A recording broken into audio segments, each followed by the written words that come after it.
healthcare plans. There are already 239 people at this meeting. I assume there'll be another several hundred at 2 o'clock. So I want to start with the first part of the meeting. Let me also note that we're going to have some announcements. We'll have the announcements at the end of the second part of the meeting in terms of upcoming PSC retiree events. Let me introduce James Davis, probably needs no introduction for most of you, and Ruth Milkman. I think everybody knows that James, since May, has been the president of the PSC.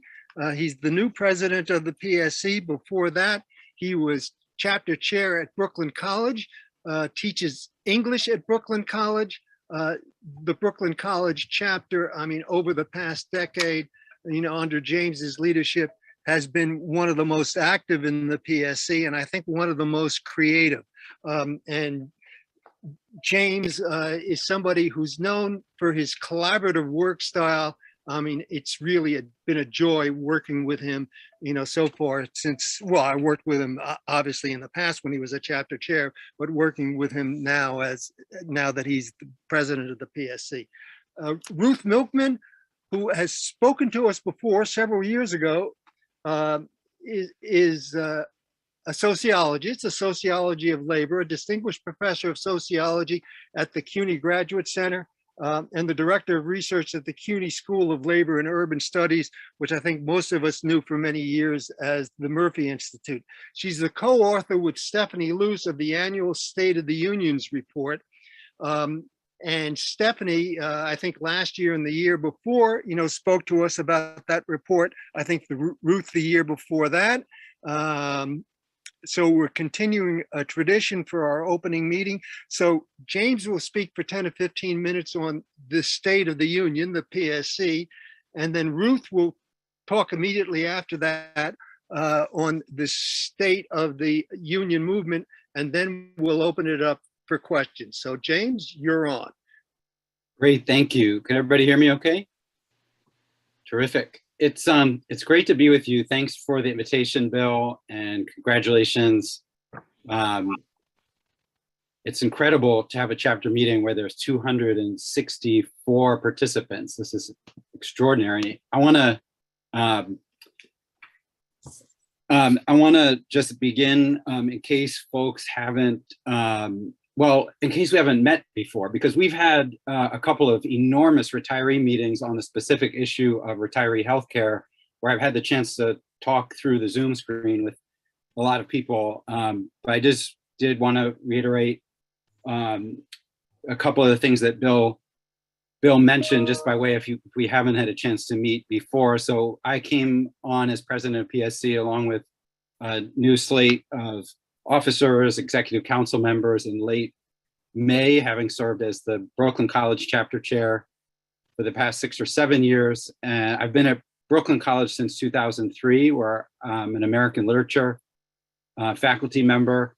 Prior to that, I was 2 years at a public community college on a tenure track. And prior to that, I was for 4 years an itinerant adjunct. So I've lived in Brooklyn since 1997. Have a couple teenage daughters who are, one of them's just finishing high school. The other one's just entering 11th grade today. My wife teaches 9th grade history at a public school in Bushwick. And I am really privileged to be serving as PSC president. And I want to run through a couple of things that I want to raise with you all today, and hope we have a lot of time for discussion. I know people want to particularly get into retiree healthcare in the second half of the meeting, so I won't spend a ton of time on that, but I did want to touch down a little bit on a couple of things around that very fraught issue. And I'm really excited also to hear what Ruth is going to tell us about the state of the unions broadly, because I think that'll be great context to have for what's happening in the PSC in particular. So a few things that I'm hoping to get around to talking, and I don't want to prevail too much on my time. I want to be able to mention a little bit, as I said, about the retiree healthcare issue, some of the other areas of work that we've really been focused on at PSC obviously have to do with health and safety and return to work, which may seem a little bit out of place in a retiree meeting, but I'll be very honest and say that's where a lot of our work has gone, in return to the workplace and health and safety around that. Then I'm hoping to get to a little bit about the long-term strategic planning that we've been doing as a new executive council, some ideas we have about how we fight going forward over the immediate term and the longer term. And if there's time, I want to mention a couple of things about the impacts of the pandemic on the CUNY workforce, but I think that dovetails a bit with what Ruth might get into. So we'll see how I'm doing on time when I get to that, and maybe save that piece for for Q&A section. So one thing I want to begin with is just to say probably something that should go without saying, but I just want to acknowledge it since it's my first opportunity to speak with you all as Retirees Chapter, is just what an important institution the Professional Staff Congress is. I mean, every single day that is borne home to me more and more critical. I mean, I decided to run for position as president because I was inspired by the work that the union has done over such a long period of time. When I came to CUNY, the vision of the university was not really being practiced by the management of the university. It was really being practiced and embodied and brought into fruition by the folks who were struggling within the union. And that I always took that into my work with my chapter. And it's been, even though it's been a really complicated and in a lot of ways challenging time for the leadership of the union to transition, it's been a real privilege and been such an education, even in the few months that I've served in the role. So I also feel really fortunate, not just to have the confidence of the members that put us into office, but also just to be able to work alongside such talented people in the elected leadership and also in the rank and file. And you have a number of them in your own chapter leadership here today. Bill and his executive committee are really extraordinary leaders.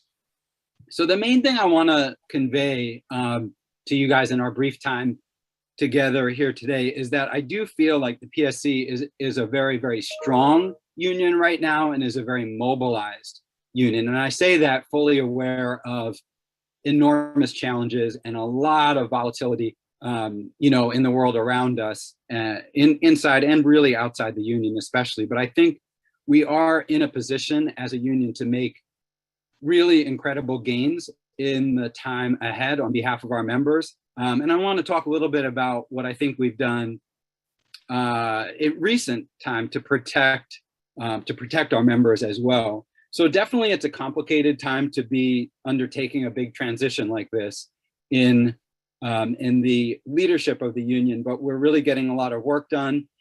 The new leadership has been really well supported by the outgoing officers. Barbara has supported me personally very strongly through the transition. We are also lucky to have a 27-member executive council that's about half returning EC members and about half new folks. And it's a really strong group, very talented. Many of them, but it's a terrific group to be working with. And then we also, I would be remiss, I have to say, we have a really amazing staff at PSC Central. And I just want to point out that there's been a lot of transition even within the professional staff at the union. And I won't go through all of it, but many of you know already, Debbie Bell stepped down as executive director about a year ago. For a while, we had an interim acting executive director, Naomi Zauderer, and now we have a new executive director, about 6 months old, and you'll hear more from him in the second half of the meeting. Dean Hubbard, very, very strong in the labor movement, and a terrific executive director. He's been amazing. We have a relatively new legislative director. Many of you know that Kate Fordresher retired, and so now Bettina Damiani has taken over as legislative director, and she's really amazing as well. A lot of you know also that Barbara Gabriel retired, and so we have a new now director of a combined set of roles. Michelle Barreto is our new operations and HR director. We also have a new membership coordinator, Denise Prokop-Gregoire. And so if that weren't enough turnover and transition at 61 Broadway, we've also hired 2.5 new staff organizers, 2 of whom work exclusively in the organizing department, and 1 of whom divides his time between the organizing department and contract enforcement. So there's a lot of internal change within the union, but it's really been helping, I think, to revitalize our whole operation and get a fresh set of eyes on what are a number of enduring challenges and some new ones. So let me just touch briefly on retiree healthcare as one of the areas that we've been trying to focus on. And again, I want to be brief on that because I know it's going to take up the bulk of the 2 to 3 p.m. Slot, and we'll have a lot more to say about it. So, I mean, for me, you know, the difficult pieces of retiree healthcare, and they're overlapping challenges, but I think they're really distinct. One is just that it's been understandably really challenging for retirees to understand whether you all will continue to get the healthcare that you need, that you've come to expect, whether you'll get to continue to see your same doctors and get to continue the services that you're provided, and whether it makes sense for you in the individual situation that you're in to change to the Medicare Advantage Plus plan, or to stick with traditional senior care that you've had, and how much that will cost. And those are all questions that we're going to revisit in the second half of the meeting. But there's a good reason why, you know, 600 to 700 retirees have come out to both of the meetings that the PSC has held on this, and why Bill and others in the Welfare Fund and Debbie Bell have been engaged in trying to support our members through the transition, because it's a very complicated one, and there's a lot at stake when people's healthcare is involved.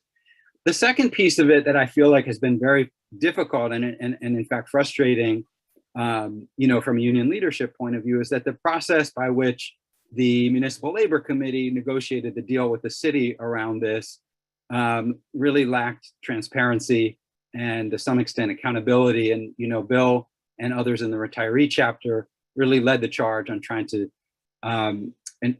open up the MLC negotiations to the extent that they could. Barbara Bowen was very involved in that, and I think, you know, that helped for reasons that I will speak to in a minute. But I do think that that was extremely, extremely frustrating to see that so much of this was transacted behind what felt like, and was in fact, a number of closed doors, and that a number of decisions were made without the input of the people who are going to be most affected by that. And that was exceedingly frustrating. And then the last thing, and this is sort of the bigger picture political point, is just that I think a lot of us, you know, including probably many of us in this room, just feel like politically the move to Medicare Advantage Plus, whatever might be inside of that program, is politically a step away from what the city and the state and the country really need, which is universal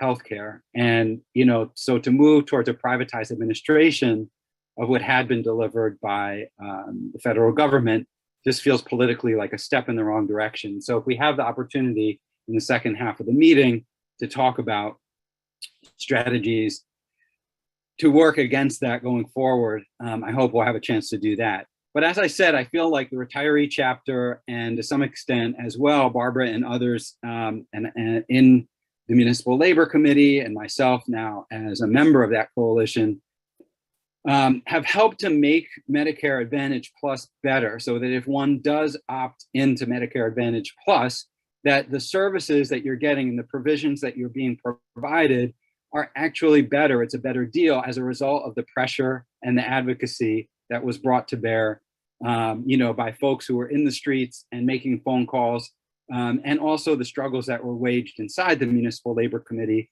to try to shine some light into the process, including things like, and we can come back to this, including things like negotiations with Memorial Sloan Kettering and Hospital for Special Surgery and others to include them in the deal. So without getting too far into the weeds of that, I do think that that struggle, although it didn't defeat the move as a whole, helped to improve the result. And of course, the union continues to struggle politically around this. And through the work that we did within the Municipal Labor Committee while we lost the vote, we created allies in terms of NYSNA, the Nurses Union, the Doctors Council, the Committee for Interns and Residents, and others who we can move forward with around healthcare. I want to turn now to something different, which is around health and safety and return to work, because we've really been working, in nonstop really with the health and safety watchdogs. And here I want to really shout out some folks who may be in this room, which is Dave Kotelchuk, Joan Greenbaum, and many others who were involved in starting health and safety work at CUNY, which for a long time was sort of, well, let's just say it wasn't as front and center as it is now. Now, the health and safety watchdogs are at the center of everything that those of us in leadership are doing. We're consulting with them on a weekly basis. We have organizers dedicated to doing health and safety work on all the campuses. And so they deserve a lot of credit, as does Barbara, who many of you may know is about to receive the Karen Silkwood Award from NICOSH, which is a major public sector agency around health and safety on the campuses. She'll be receiving that award later this month.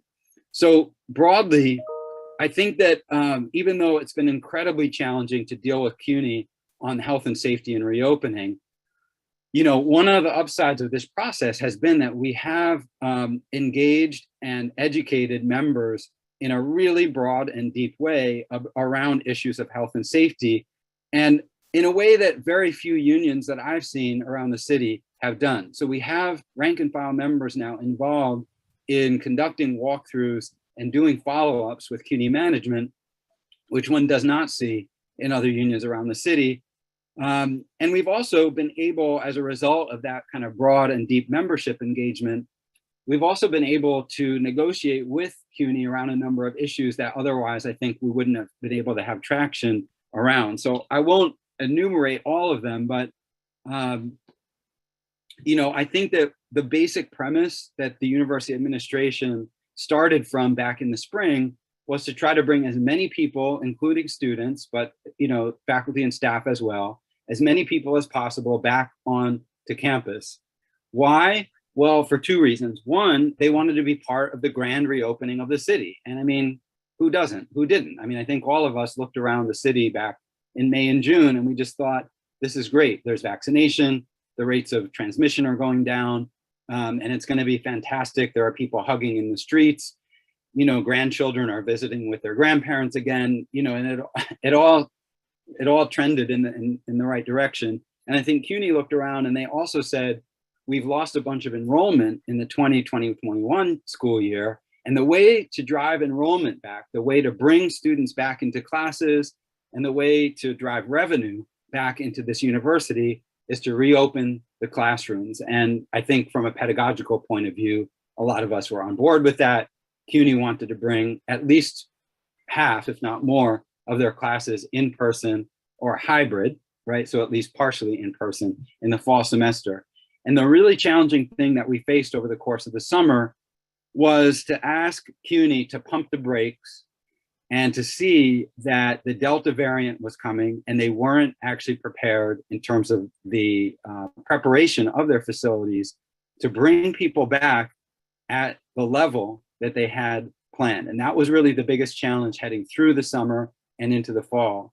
So as many of you know, what we were able to do, and we have not been able to win everything we really need, but some of the basic safety measures that we have been able to get them to do in this effort to get them to pivot were, first of all, to pump the brakes and to say you don't need to bring everyone or even half your workforce back to campus, which is what they wanted to do at the beginning of August.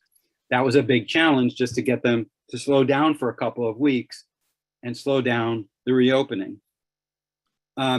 We also, were able to get them to move a number of facilities offline that they had scheduled to bring back because they weren't ready yet. There was a lot of pressure brought to bear, probably from many people in this room, despite being retired, but definitely among a lot of our active members, to say, look, if we don't know that students are fully vaccinated, which they were not right at the beginning of the semester, and even now they're not 100% vaccinated taking in-person classes, that colleges and departments, programs, and individual faculty members should have more flexibility to begin the semester remotely. And again, that was an incomplete, but I think a lot of progress was made. A number of colleges, slowed down their opening into something like a softer reopening, which was a positive development. And I think we were able to make some gains around non-faculty lines, professional staff having the safety that they needed in their in-person spaces. So physical distancing. The chancellor started with a very, very weak mask wearing policy that we were able to tighten up and require masking on campus. So my time is short, so I won't spend a lot of time on other health and safety of facilities related issues. I'll just end that section by noting that CUNY has promised at this point to give us what they're calling a Covet Dashboard. So much like the CUNY system, that they're going to be conducting surveillance testing, even of non-vaccinated individuals on the campus. So we have a real read in real time of the number of folks who are testing positive, not the names, but the numbers who are testing positive on the campuses, so that we know, as SUNY does, where we have hotspots and where we need to invoke the policy that CUNY created to draw down, God forbid if we need to do that, to draw down in-person work or to draw down in-person instruction. So there's a number of other areas where we're still struggling with CUNY to try to improve on health and safety, but those are important pieces. I want to close because I know my time is up and we should hear from Ruth and come back. One of the things that this executive council is really committed to is to doing longer term strategic planning as a union leadership. Because what we find, especially when we're in conditions of crisis right now, is that we're always putting out fires, or we're always playing whack-a-mole, or whatever your metaphor might be, where there's so many things that require the union's attention at all time. It's difficult to engage in the longer term strategic planning that's actually going to guide your setting of priorities over the course of a given week or month or semester. So we brought the new executive council into a day and a half of retreat planning at the end of the summer. And out of that retreat planning, we looked at a long-term vision for where we wanted to be as a union 5 years from now, 18 months from now, and therefore what we needed to do over the coming semester. So just to telegraph a couple of really stark opportunities and challenges that I think we have, and hopefully maybe Ruth, this connects to some things that you want to raise. I mean, look, we have a contract coming due in spring of 2023, and we need to work backwards from that and figure out how to line things up in terms of the budget, our elected officials, and our own mobilized, organized membership in order to win a really good contract in February 2023 when our current contract expires. And that includes things like being prepared for the university to come after us on healthcare, because we see what happened with the most recent process with the Municipal Labor Committee. But it also includes incredible opportunities around the fact that we no longer have a vicious, vindictive, anti-labor governor. We don't know what Kathy Hochul is going to be like as governor, and we need to know how to move her, both as our sort of primary target, but also how to move the rest of our elected officials by mobilizing our membership and achieving a really good budget in the near term in order to win New Deal for CUNY type legislation and in order to win a great contract in 2023. So there's much more that I could say about our long-term strategic plan. I think I want to leave it at that for now to make sure Ruth has an opportunity to speak with you. But I really appreciate the time that I have to introduce myself and some of our ideas in the new leadership. And I really look forward to getting a chance to talk with you collectively and individually further. So thank you. And Ruth, you're on. Okay, thank you. Hi, everybody. My name's Ruth Milkman. I teach at the Graduate Center and at the School of Labor and Urban Studies, AKA the Murphy Institute, which it was called for 30 years before becoming a school. I was invited to this meeting, which I see is really primarily about a very different topic, but bear with me briefly. Just to share our annual report that we at the Labor School put out every Labor Day on the current profile of organized labor in New York, in the city, the state, and in the nation as well. And I do this annually with Stephanie Luce. I'm going to share my screen so you can see some of the highlights as I go through them. Hopefully that will work. Okay.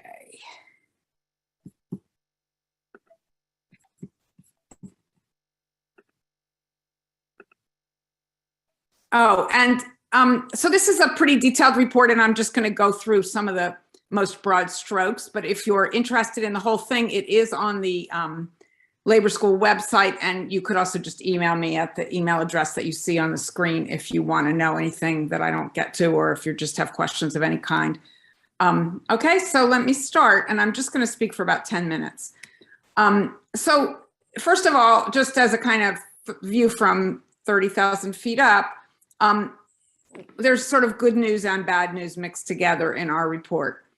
You all know that in recent decades, unions have been declining nationally. The kind of silver lining for New York is that during this entire period, unionization rates in both the city and the state are roughly double the national level. That's not saying so much as it used to say, because the national picture is pretty abysmal, but still we are privileged to be in a location which has been less affected by all the attacks on organized labor. And I think there are a couple of just red flags, so to speak, that I just wanted to mention. And one is that, you know, having higher density in New York is nice, but there is a danger of complacency, that we pat ourselves on the back for that and maybe don't always see the danger signs in the road. I know that's not true in this meeting, given what's going on with retiree healthcare, but more broadly, it is an issue. The other thing is that the gap, as you'll see in a minute, between union density, which just means the percentage of workers that are unionized in any given sector or occupation, the gap between public sector workers, us, and private sector workers has widened dramatically over the decades. And what that's meant politically is that unions like ours are increasingly isolated, both politically and socially, from the rest of the society. In other words, when union density was higher, private sector workers would look at public sector workers and, you know, see what did we have that they might get, and vice versa. And now there's a lot of resentment actually of public sector workers for things like pensions that we still have and that most private sector workers have lost, especially the non-union ones. So, you know, that has become a huge issue as well. And then one more highlight, which is to do with the pandemic itself, and I'll get into this in a little more detail in a minute. As you might expect, union members' job losses, and we measured this just comparing 2019 and 2020, and we did it primarily for the New York metropolitan area, New York City metropolitan area, although it's true nationally too, that union members' job losses were quite a bit smaller than those of non-union workers. And there are a bunch of different reasons for that, but it is another reminder of why being in a union is still worth something, despite all the things that have changed in the last half century. So this next slide is just a chart of, the big picture, what has happened since the turn of the 21st century in terms of the data on overall union membership. And you can see, this is private sector union membership. So as you can see, like I mentioned, the rates for New York City and New York State are roughly double the national level, a little more than that actually. And yet there is a kind of relentless downward trend with some ups and downs, but nevertheless, that's the story, unfortunately.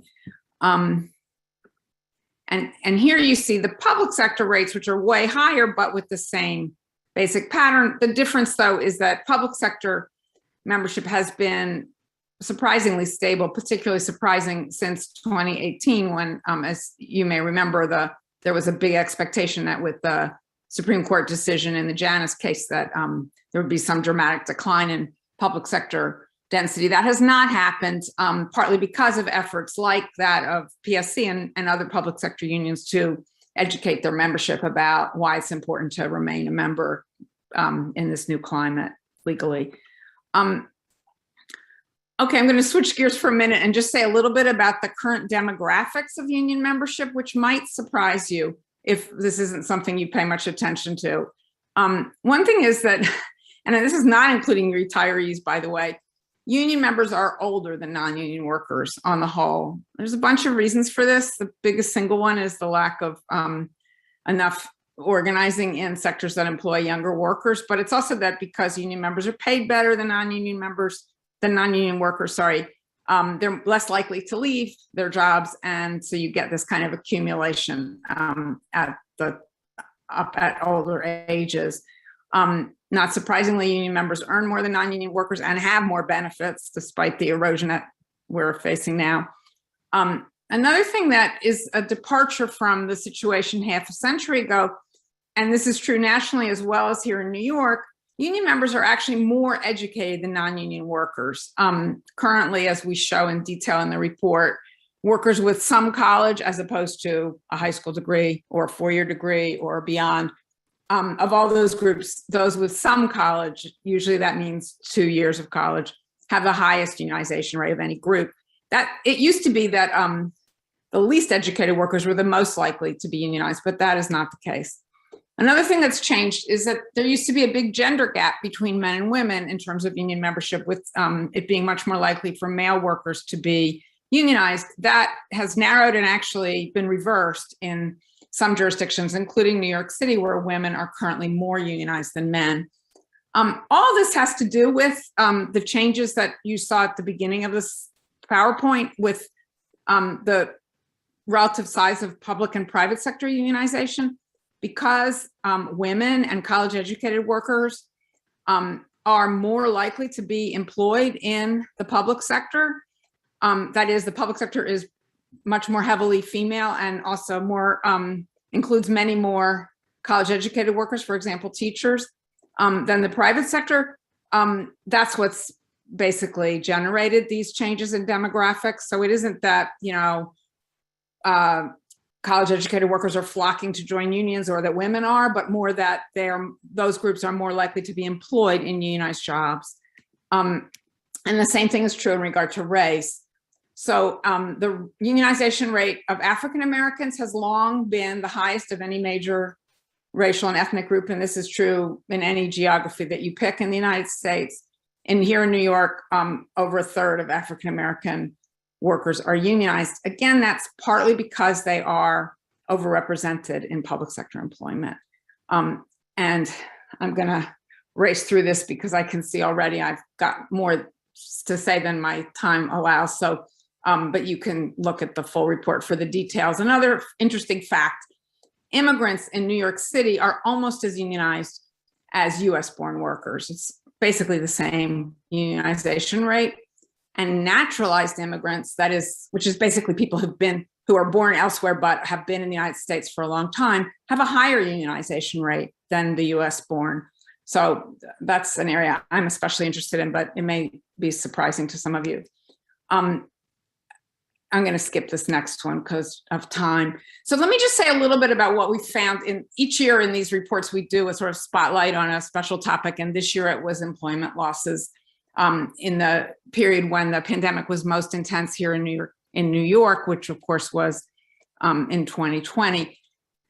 So I don't know how well you can see the PowerPoint, but at the left hand, you can see that non-union workers were not much, but somewhat more likely to experience job losses than their union counterparts. And that was especially true in the private sector. If you just think about this with common sense, it sort of makes sense that private enterprises were the ones that sometimes shut down completely. If you think of things like hotels and Broadway theaters, in the public sector, there was much less of that, particularly in the New York metro area.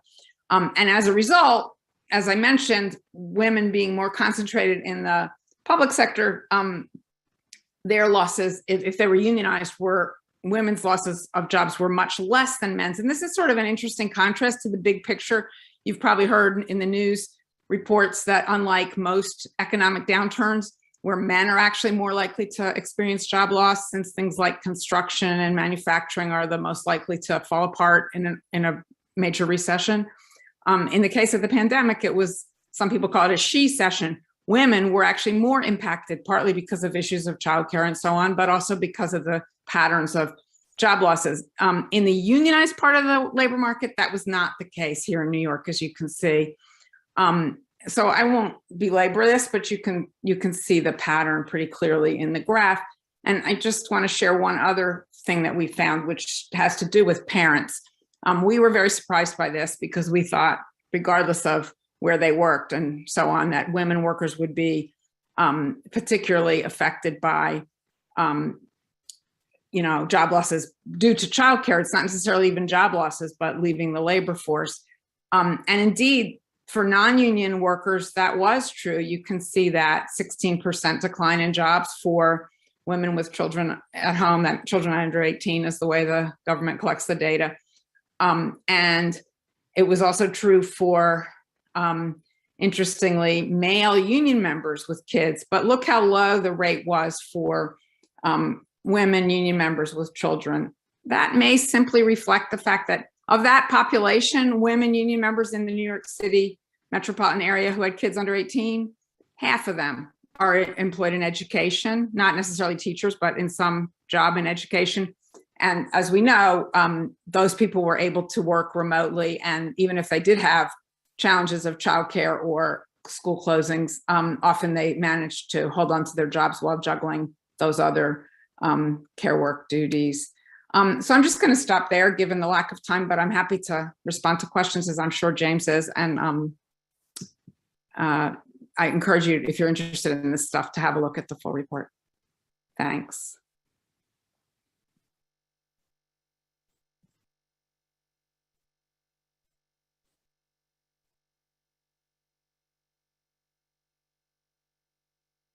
Bill, I think you're on mute.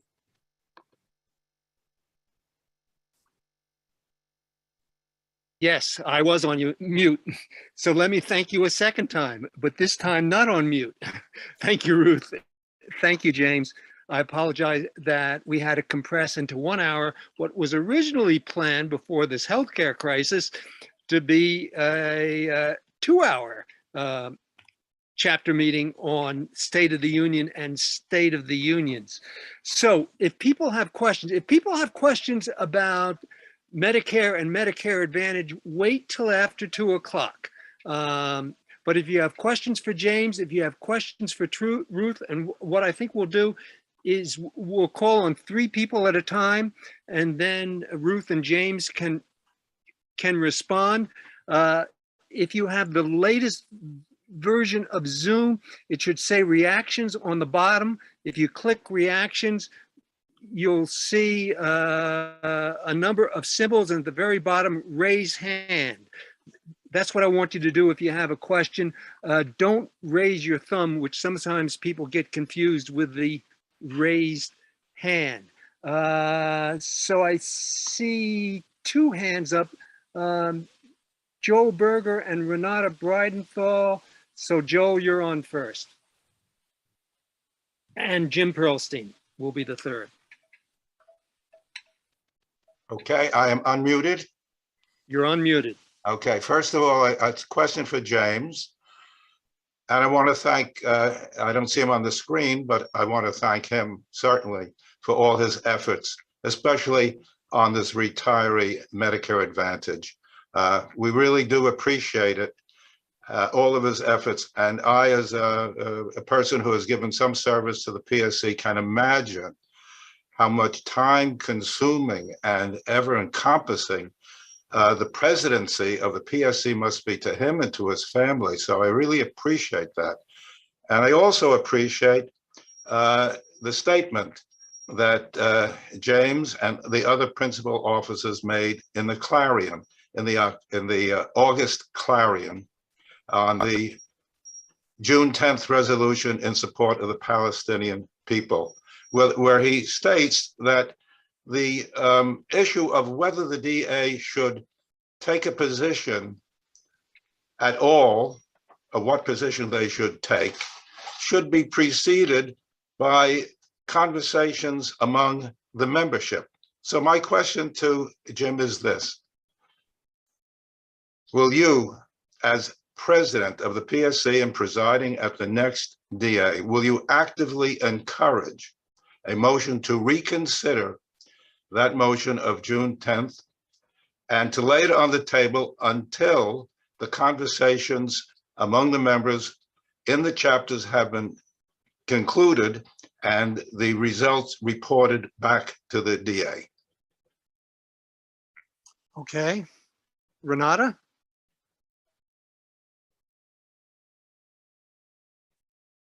Is Renata? Renata, you're on mute. Unmute yourself, Renata. I think Samantha is unmuting you, but Yes, thank you. I'm unmuted now. we can Ruth, hear you. hello. Hi, nice to see you. It's been years. I have two related questions to your talk. One is, you mentioned, and I have noticed, I think we've all noticed, that in the private sector, unionization is less.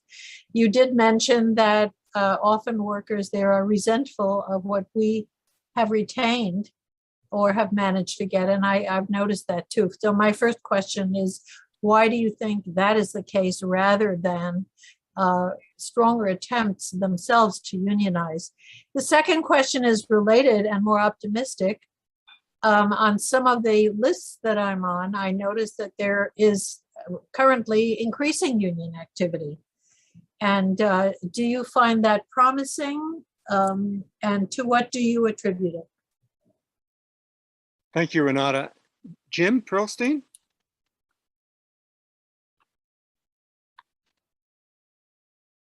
I think it's me, Bill, because I came on through a link I got from Jim. I couldn't find the original link. Okay, so John Hyland impersonating Jim Pearlstein? Impossible, impossible. This is a question for Ruth. Ruth, does your report become the basis for a discussion with other unions and the Central Labor Council and Municipal Labor Committee discussion? I mean, the data that you present in these reports seems to me to be the basis for important union strategizing and planning. Does that ever happen? I mean, do they ever sit down with you, or are you able to ever sit down with them and go through this and explore the implications of this? Okay. Thank you, John. Thank you, Renata. Thank you, Joel. Joel's question, I guess, was for James. Renata's questions and John's question were for Ruth. So James, why don't you address Joel's question? Yeah, thanks, Joel. I appreciate it. And thanks for your encouragement. So yeah, as you point out, the resolution from the June 10th Delegate Assembly has been really contentious within the union.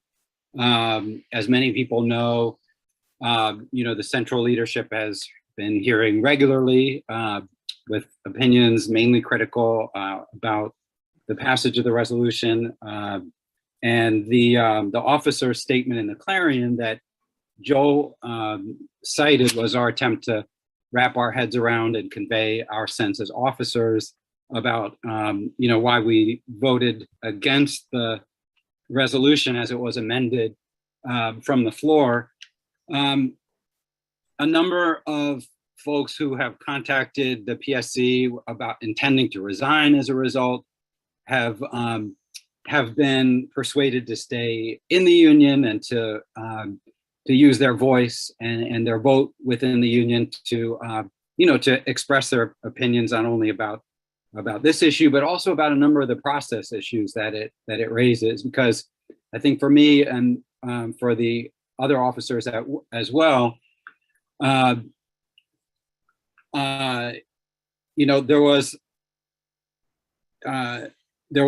on the one hand, the delegate assembly observed its ordinary democratic policies that are on the books. On the other hand, we felt that the officers felt that the process of being able to consult with the members was circumvented, was short-circuited in that process. Now, I mean, having said that, the delegate assembly took the vote that it did, and the resolution calls on the chapters to, to conduct discussions this fall about the contents of the resolution.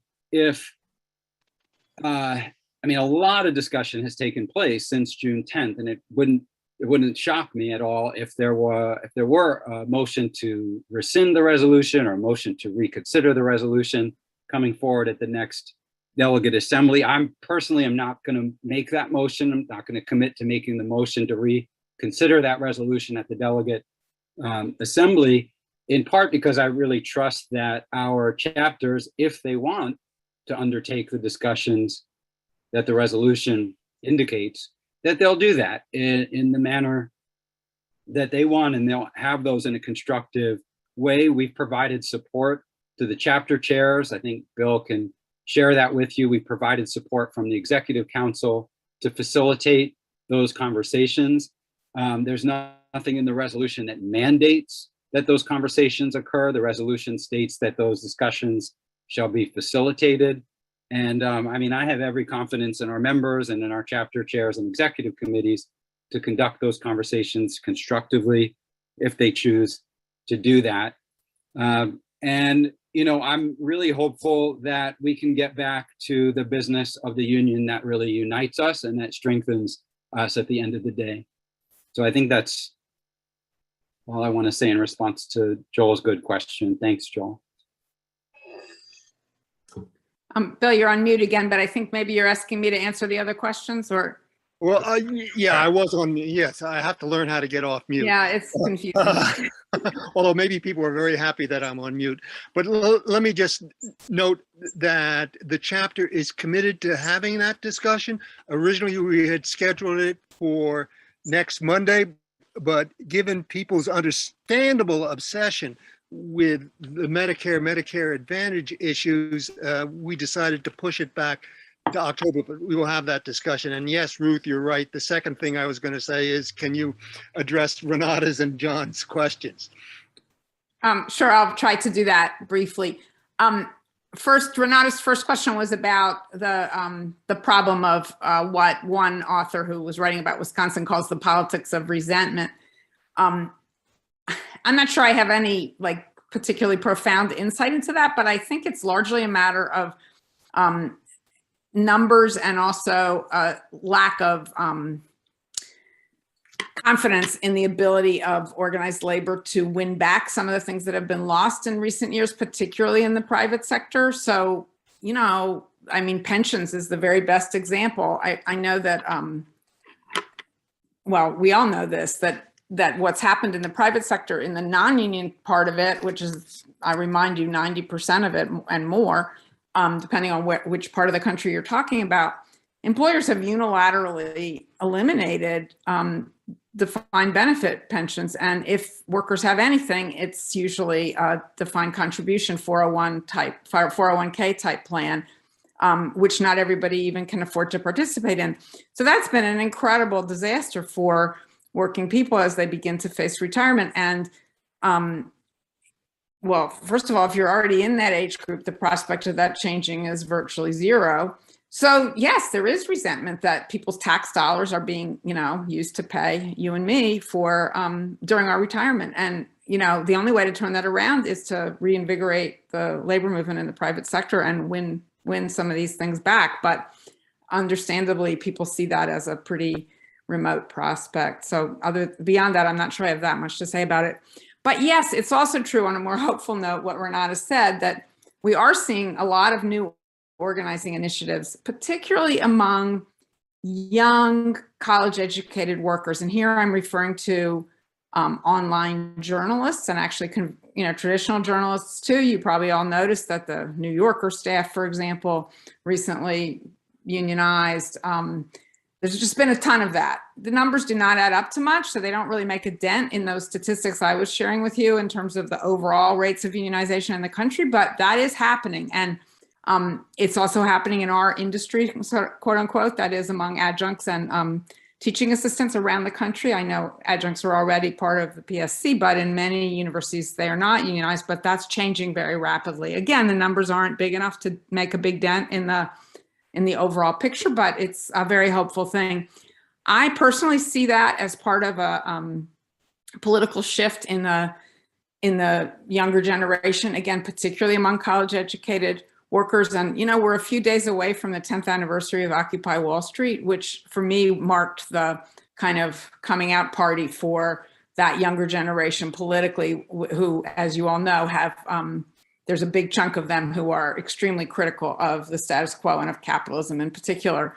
And those were the people who fueled Occupy. They're the people who are the leading demographic in Black Lives Matter and a number of other social movements, DSA and so on. That's who's doing all that. And they are also organizing into unions. Unions are in style again, cool again for that generation. And so I think that's very hopeful because they are the future.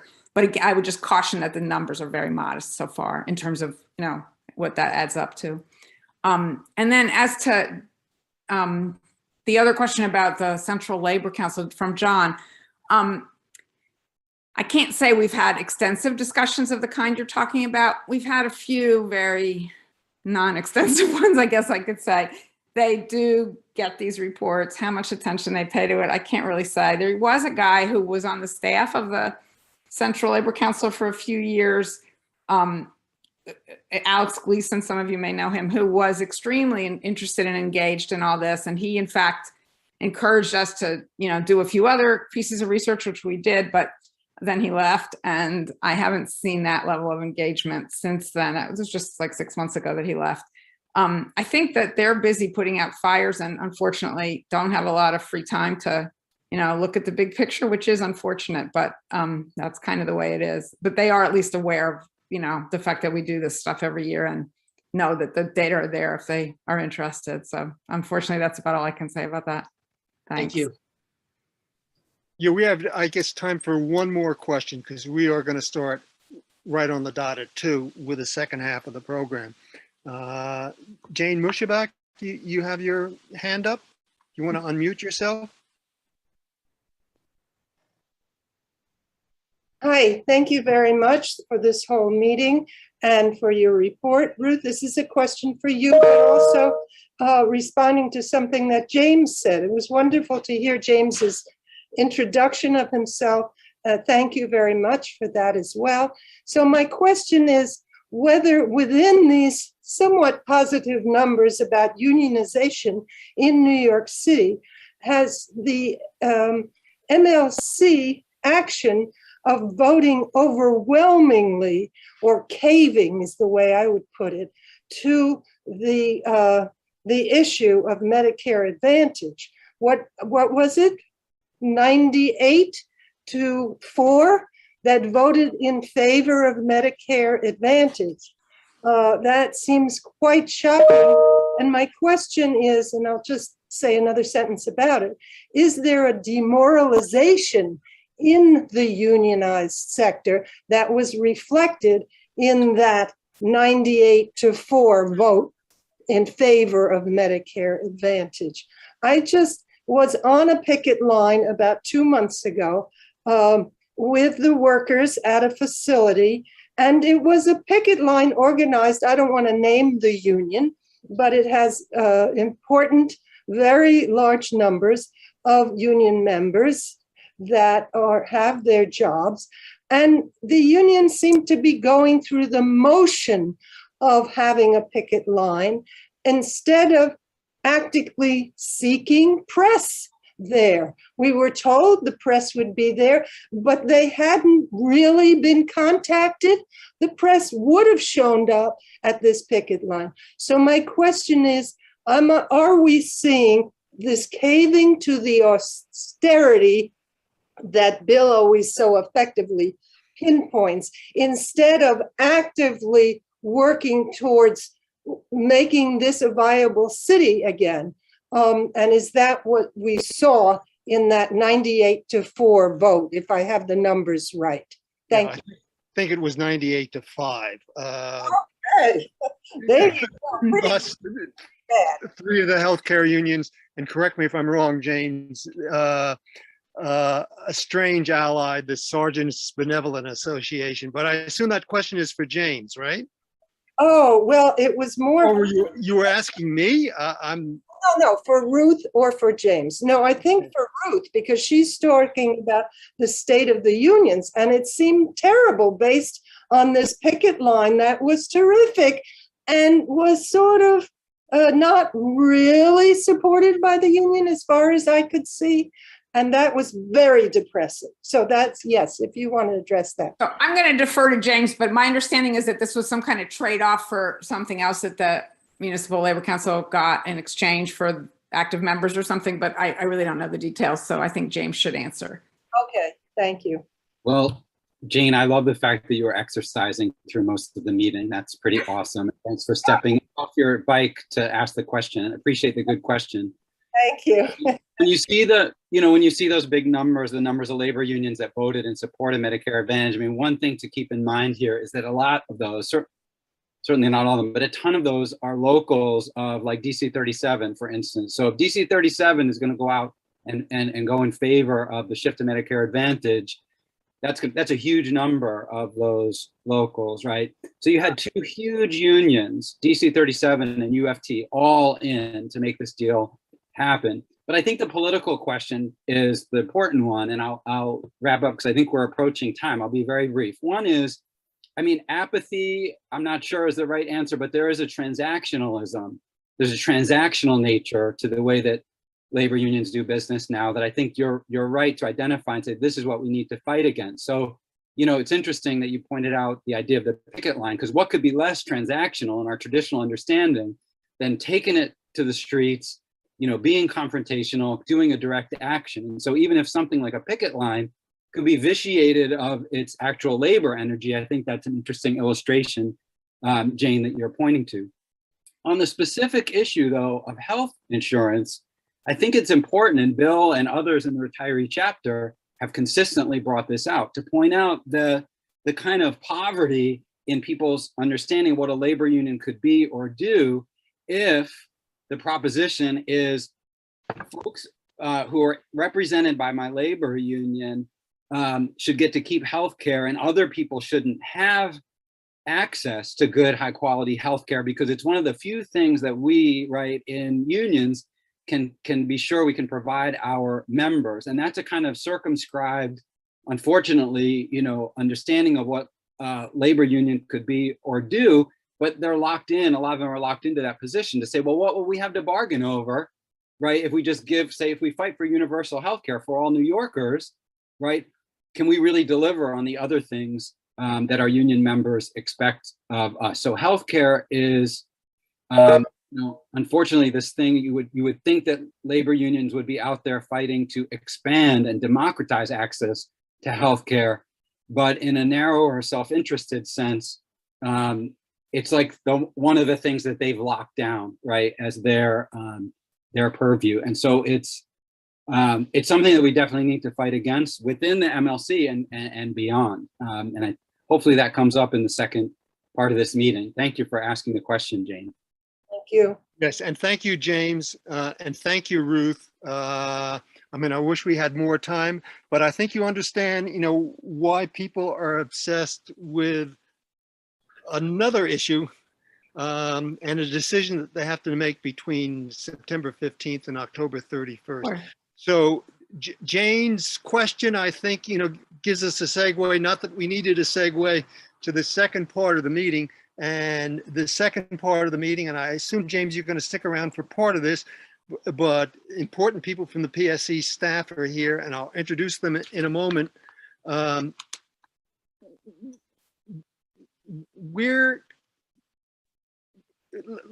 me step back for a second.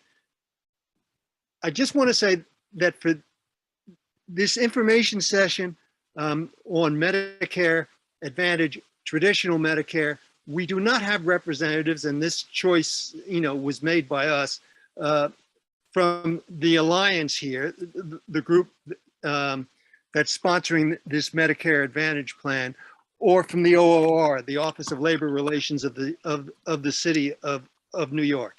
Because basically today, what we wanted to do, given the fact that people have a big decision in front of them, is frame the meeting by first looking at what you have to do to choose a healthcare plan between September 15th and October 31st. And actually, we've developed a checklist. We developed a checklist, which is really kind of a moving target because we don't have the answers to all sorts of questions that we need answers for. So we're going to present the first iteration of a checklist in a couple minutes, which is going to raise all sorts of questions about what you do if you want to enroll in the Medicare Advantage plan. Actually, it's nothing because by default, you'll be enrolled in it. Or for those who want to opt out, what you have to do. But first, let me ask a question. Just raise your digital hand. I have not received an enrollment package from the city. If anybody has received an enrollment package from the city, and supposedly the enrollment period is September 15th, which is 2 days from now, between September 15th and October 31st, you would think that we would have received enrollment packets at this point. Raise your hand if you've received your digital hand that you would normally raise to ask a question if you've received a packet. Boy, I don't see any hands raised. Well, one person. Oh, more than that. Okay, but a handful of people.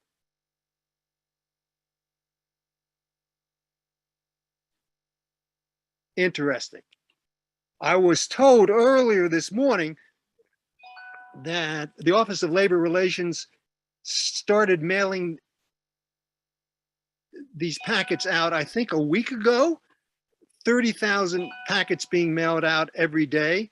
If you consider that there are 260,000 packets that have to be mailed out and only 5-day work days, at least, since the union movement, during the work week, a lot of us are going to receive packets much later than September 15th. But okay, let me introduce people who are going to help move us through this part of the meeting. Dean Hubbard, I think, as you know, as James mentioned, is our new executive director. And Dean has been convening a meeting every Thursday at 3 o'clock to troubleshoot, on this issue and try to figure out how we get more information from OLR, from the Alliance, and how we communicate that information to our members. Donna Costa, I think most of you know, is the executive director of the PSC CUNY Welfare Fund. Debbie Bell, I think, as most of you probably know, is the former executive director of the PSC. She and Donna are both on technical committees, they'll correct me if I'm wrong, of the MLC on healthcare. Debbie, even though she was 15 or 20 years at the PSC, for many years worked at DC 37, and her bailiwick was healthcare. Nobody knows more about this stuff and how the city works on this, and maybe doesn't, and maybe how it doesn't work, than Debbie. Patrick Smith, who's the communications director of the PSC CUNY Welfare Fund, and one of our own members from our own EC, maybe she'll chime in too, Bonnie Nelson, who, particularly on the issue of TIAA. So what's going to happen first is, hopefully we can do this in 10 minutes. Donna, Patrick, and I will walk you through the checklist. And as I say, this is the first iteration of the checklist because there's just a lot of things that we don't know. One of the issues that comes up on the checklist, and certainly an issue that lots of members have raised, is what about TIAA? And the fact that, I have to set up an annuity to pay for healthcare benefits. We will address that today. what about the legality of the city's restrictions on Medicare Part B reimbursement?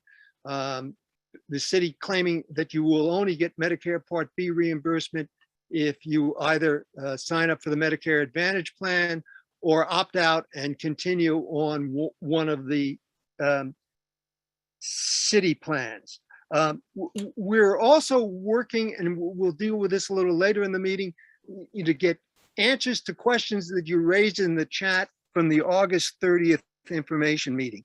And raised, well, I don't have to tell you to raise questions. They've already been raised, a ton of them in the chat so far, starting at as early as 1 o'clock.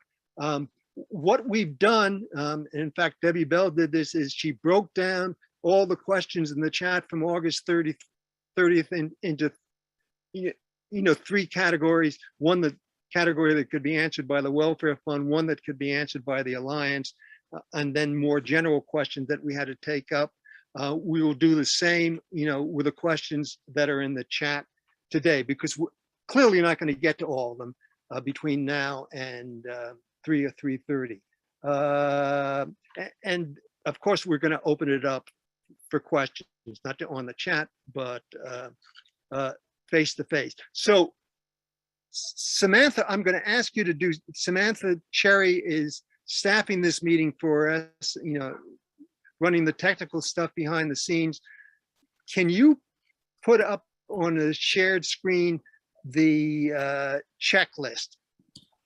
Yes, And I am that so was- sorry. I'm so sorry. My computer just totally gave out. So let me do that for you. What do you need? The checklist? The checklist.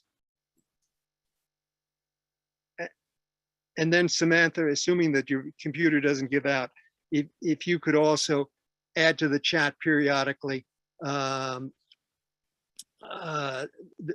item, which I think Dean has already put in the chat. If you have questions, first go to the website that the Retirees Chapter has set up. Questions aren't answered there. Go to the FAQs on the OLR site. If your questions aren't answered there, call the toll-free number from Alliance. And if your questions aren't answered there, our ace in the hole, Patrick Smith, the communications director of the PSC CUNY Welfare Fund, you can send him an email. So are we able to put that checklist up? I'm trying. I'm so sorry. Okay, let me see if I can do it.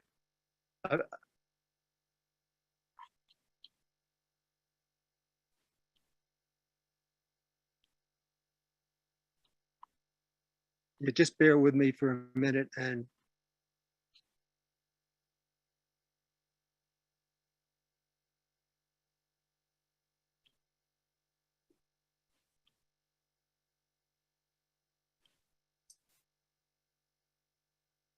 okay, it's choosing your retiree healthcare plan. There's a link to it on the website that the Retirees Chapter has set up. And I'm going to try now, since Samantha is having problems. Here we go. Samantha, you put it up. And is it possible, Samantha, to zoom in, make it a little larger? And then Patrick, Donna, and I are going to go through this. And why don't we start with Patrick, and then Patrick will pass it off to me, and then I'll pass it off to Donna, and we'll go through this checklist. Patrick, are you unmuted?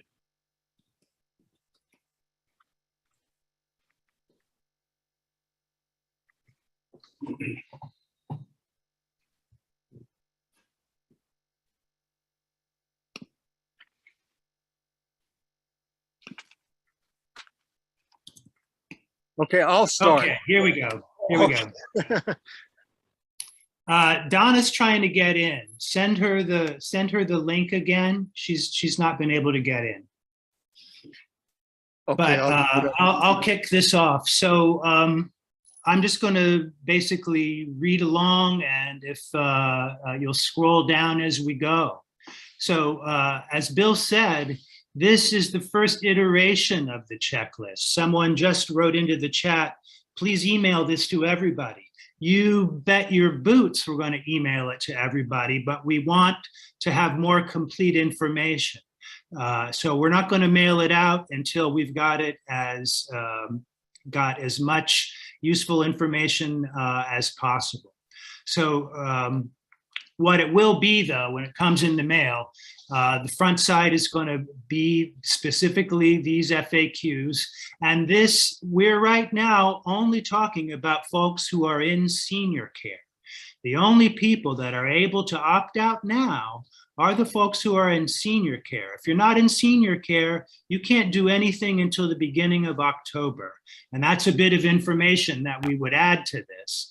But this is really only for people that are in GHI senior care. That's the first, and that is the vast majority of you. That's the first chunk of the population that can do this. So, first point, if you choose to enroll in the Alliance Medicare Advantage Plus program, if it looks okay to you and you don't see any reason for not participating, then you don't have to do a darn thing. All of the information that's going to come, you don't need to worry about opting out or enrolling. The city, as Bill said, is enrolling everyone. The only people that have to actually have to act, are people that don't want this plan. Okay, so let's scroll down, please. So like we say, do nothing if this plan seems okay to you. Your dependents, who are your current dependents on your senior care coverage, will also be automatically enrolled. So it is simple, easy peasy. If this new Medicare Alliance, Medicare Advantage Alliance plan seems okay to you, you don't got to do anything, and you're going to get the materials if you have not already received them. If you choose to opt out, you're going to get an opt-out form. And I reiterate, the only people that have received the opt-out form right now are people in GHI senior care. If you're not in GHI senior care, you did not get a form that you can do anything with right now. That's going to be coming in October. So if you want to opt out, you have two choices. You can stay on the plan you have now, or you can waive your participation in the New York City Health Benefits Program. You can actually leave the system, and you will maintain traditional Medicare and nothing else. If you choose to opt out, you must complete the opt-out form in the packet that you're going to get in the mail. If it doesn't come in the mail, it's also online. Everything that the city is mailing out is also on the New York City Health Benefits Program website. If you don't know where that is, you can go to Google and simply Google NYC Health Benefits Program, and you will immediately see a message. Once you click on the link that you see at the top of the Google results, you'll immediately see a message on that site telling you the Alliance, the Medicare Advantage program, the new program is happening. Click here to learn more. So if you want to opt out, you can stay on your plan or waive your New York City Health Benefits program coverage altogether. You've got to make a separate opt-out form for everyone who's a dependent on your plan. Your spouse, if you have a child dependent, an adult dependent who is also on your plan for whatever reason, either age or medical condition, everyone who's in the plan in your family needs to complete a separate opt-out form. If you choose to keep your current plan, you're going to pay more for it. If you're going to keep your current plan GHI, you're going to pay $191.57 per month. How that is paid is still up in the air. We're still trying to figure that out furiously. but you will be charged $191.57 per month for individual coverage, and the figure for family coverage is 300 something. When this letter, this checklist goes out, on the opposite side of the page, we will list all of the rates that will be charged beginning January 1. So there will be new rates if you want to stay on your plan that you have now. You'll also have to pay for that 365-day a year hospital rider. If you're in it now, you won't, nothing will change. You'll stay in it. If you want to enroll in it, it looks like you're going to be able to add that to your coverage. If you choose to stay with senior care and you don't have it yet, it looks like you're going to be able to add that coverage during the transfer period this year. And on that 365-day hospital rider, if you've got it now and you're in senior care and you choose to take the Medicare Advantage program, you're going to keep it. That is included. That's automatically included in the Medicare Advantage program. You don't need to add that hospital rider to that. Now, here's where it gets more dangerous in some fashion. If you decide you don't want to participate in this Medicare Advantage plan, and you don't want to continue GHI senior care either, then you must complete the enrollment, the New York City Health Benefits application and change form to waive your benefits. Please scroll down.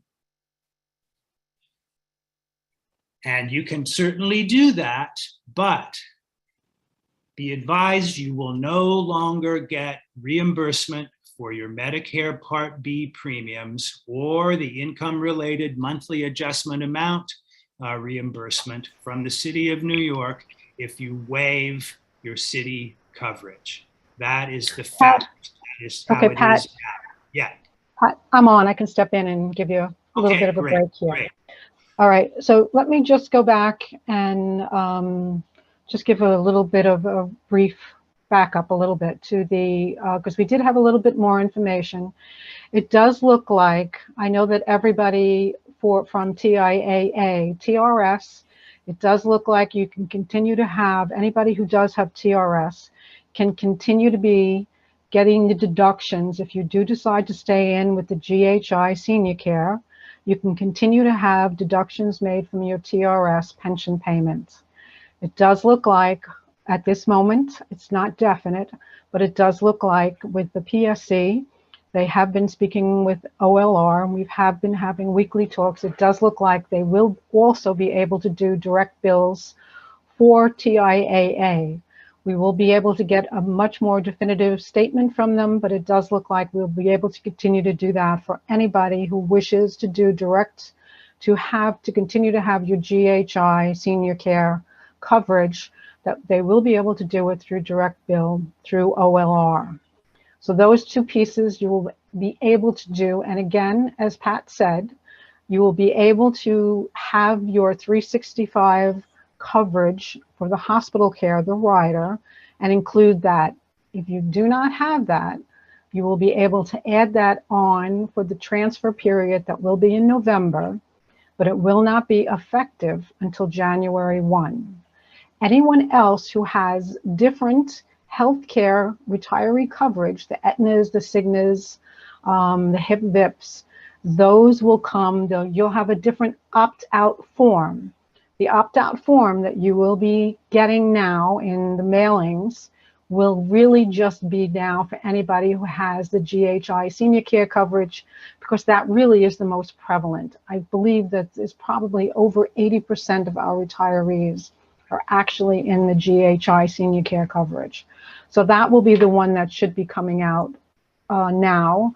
And then shortly after that will be the the other plans, which are much smaller percentage of our retirees. So those will be different forms and different rates. Again, that's what Pat is saying, the mailings and the emails that we will be sending out shortly, they'll have the rates for those. And again, you should be able to pay for those through the direct billing, either from TIAA, or you'll have the direct, I'm sorry, not the direct billing, you'll have deductions from TRS as you've had in the past for those rates. Again, as Pat was saying, and we can't, I guess, forewarn you enough to mention that if you waive, and that's completely different than opting out, you do not use this form to waive, meaning when you waive it's very much the same as when you waived your full-time active benefits. If any of you did that to take advantage of maybe going on your spouse's coverage, you're saying, I'm not taking any of the CUNY healthcare benefits, and I may be using my spouse's coverage instead. If you decide to waive your retiree benefits, please be aware that by doing that, at this point in time, that means that you would not be getting your Medicare Part B premium or your Irma reimbursements. And on top of that, you would have to be paying for some type of supplemental coverage. And you may well have to get a prescription drug Medicare Part D reimbursements. So be aware of that. If you do make that decision, please just factor that into the cost of doing that, because we're not quite sure at this point in time if the New York City still will not reimburse you for Medicare Part B or Irma. So in making that decision, factor that in. And it is a completely different form. It is not the form that you would be getting in your package and your opt-out. It's a waiver form, and you would have to go onto the link is there. You'd have to use that link, download that link, and send that in. It's something entirely different. So one is the opt-out form, and one is the waiver form. So just be sure if that's your decision that you just follow the instructions there and do that. Let me just add something if I can, Sure, Bill. Donna, that right now we're checking into the legality of all this. I mean, the city of New York claims that it will no longer reimburse, as Donna and Patrick pointed out, Medicare Part B or Irma if you qualify for it, unless you're enrolled in the Medicare Advantage plan with Alliance, or if you opt out, you continue whatever city coverage you have now, which for most of us would be the Empire Emblem GHI senior care.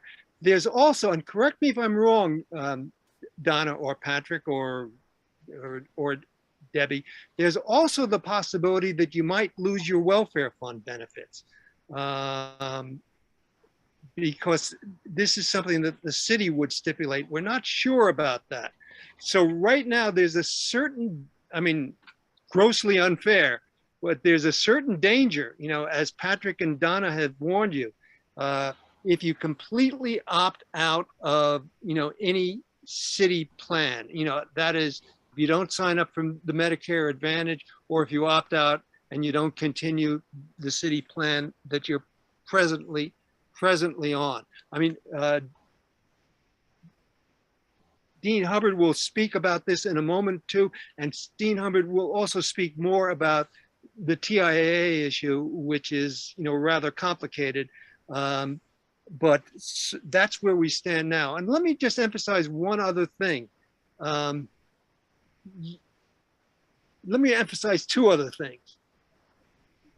One, you're probably best advised to wait towards late October before you make a decision, because there are just so many moving parts and so many unanswered questions, particularly questions unanswered by the city and by Alliance. And then two, you might want to consider this, that next year there'll be an opt-in and opt-out period, and you may want to try out the Medicare Advantage for a year, and if you don't like it, decide next year that they're going to go back to traditional Medicare, or just the opposite. There are a number of us, who want to go with the traditional Medicare and opt out and stay on, the city senior care plan or one of the other plans. And maybe if we see that the Medicare Advantage plan is working to people's, no pun intended, to people's advantage, we'll want to switch to that. Or we see that it's not working to people's advantage, we might want to stick with what we have. So consider that. And let me just pick up the last part of this, how to check your Medicare status. I don't know how many people, have signed up with My Medicare. If you just Google My Medicare, you can find out, if you haven't signed up already, how you can sign up with Medicare to have an online record of where you are with Medicare. So for example, in My Medicare, I checked it last night. It tells me that I'm on traditional Medicare, and it tells me that my drug coverage is with Silverlight, which of course is through SilverScript. Silverlight, SilverScript, I stand corrected, which is of course through the welfare fund. By the way, I assume that people understand that your pharmaceutical benefits and other benefits with a welfare fund will absolutely continue no matter what plan you are, unless you totally opt out of the city system. And even then it might continue, but we don't know. So is there, before we go to Dean, is there anything to talk about TIAA and some of the legal questions? Donna and Patrick, is there anything else that we need to emphasize on this? One more thing, checklist? Bill, we should remind everybody that there is still that once in a lifetime, that there is that once in a lifetime clause that's written into the city policy that says once in a lifetime, every member has the opportunity that they can change their health care without any reason whatsoever outside of any transfer period. So if somebody were to decide in Medicare Advantage, now actually in January, for the whole month of January, people can transfer in, and they don't want to tell you this, but Medicare Advantage, Medicare rules say in January, even if you go into Medicare Advantage, the month of January, you can come back out if you like. But aside from that, there is written in New York City that you can, for the whole year, you can decide to say, I hate this plan, I'm getting out. Because there is a stipulation in the city that says once in a lifetime, for whatever reason I decide, I can come out of any of my plans and say, I hate it, I want to come out, and you don't have to be in any kind of transfer period. You can all look it up, but it is a once in a lifetime rule. So you couldn't play that card all the time, but you can certainly do it once in a lifetime. So for any of you who decide to take a chance and decide that you really hate it, if you wanted to, you could take advantage of that. All right, and let me just also say that this checklist, this iteration and future iterations will be on the PSC Retirees Healthcare page, and it'll be on the Welfare Fund website. And as Patrick noted, shortly, a hard copy is going to be mailed not only to every PSC retiree member, but to every CUNY retiree, everybody who is now getting welfare fund benefits. And if Samantha, you can once again paste into the chat the link to the PSC retiree healthcare site and the information about where you should go if you have questions. That way you'll have the links. And as I said, that checklist is already up on that retiree webpage. In the interest of time, I think we should ask Dean Hubbard to talk a little more about the conversations that the PSC has had with CUNY, TIAA, and maybe most importantly OLR in terms of this TIAA issue, and for those who want to opt out, how they would pay for their health care, and any updates that you can give us, Dean, on terms of legal, our reading in terms of the city's, the legality of the city stating that you can only get Medicare Part B reimbursements and Irma if you qualify for it, if you're on a city plan. So Dean? Great, thanks so much, Bill. First, I just want to let folks know that, again, Debbie Bell, our very capable former executive director, is combing through the chat, and she's going to compile all the questions that don't get answered today, and then send them to the appropriate people to get answers. And those of you who were in the August 30th meeting should know that we did submit the questions from the chat to OLR and the Alliance and the Welfare Fund, depending who it was addressed to. And the answers to the questions for the Welfare Fund are on the Welfare Fund website. And OLR and the Alliance have promised us answers, but have not gotten those to us yet. However, if folks put questions on the web form that was on the retiree website, the Alliance did answer those questions, and they are going to email the answers to every individual who asked those questions. And then meanwhile, it's, as I've been pasting in the chat, the usual 1, 2, 3, 4, as Bill said, go to the OLR FAQs, then the call center, then the Welfare Fund FAQs, and then email as the last resort, Patrick. So I want to talk a little bit just about the TIAA issue and sort of the background of it and the information that we have as of now. The reason there's an issue around how the premium gets paid for people who are TIAA participants is that it is a defined contribution plan as opposed to TRS, which is a defined benefit plan. The reason that makes a difference is with TRS, you get a monthly benefit that is a predetermined amount that the city can then take the amount necessary to pay your health insurance premium out of that payment and pass it on to the insurer.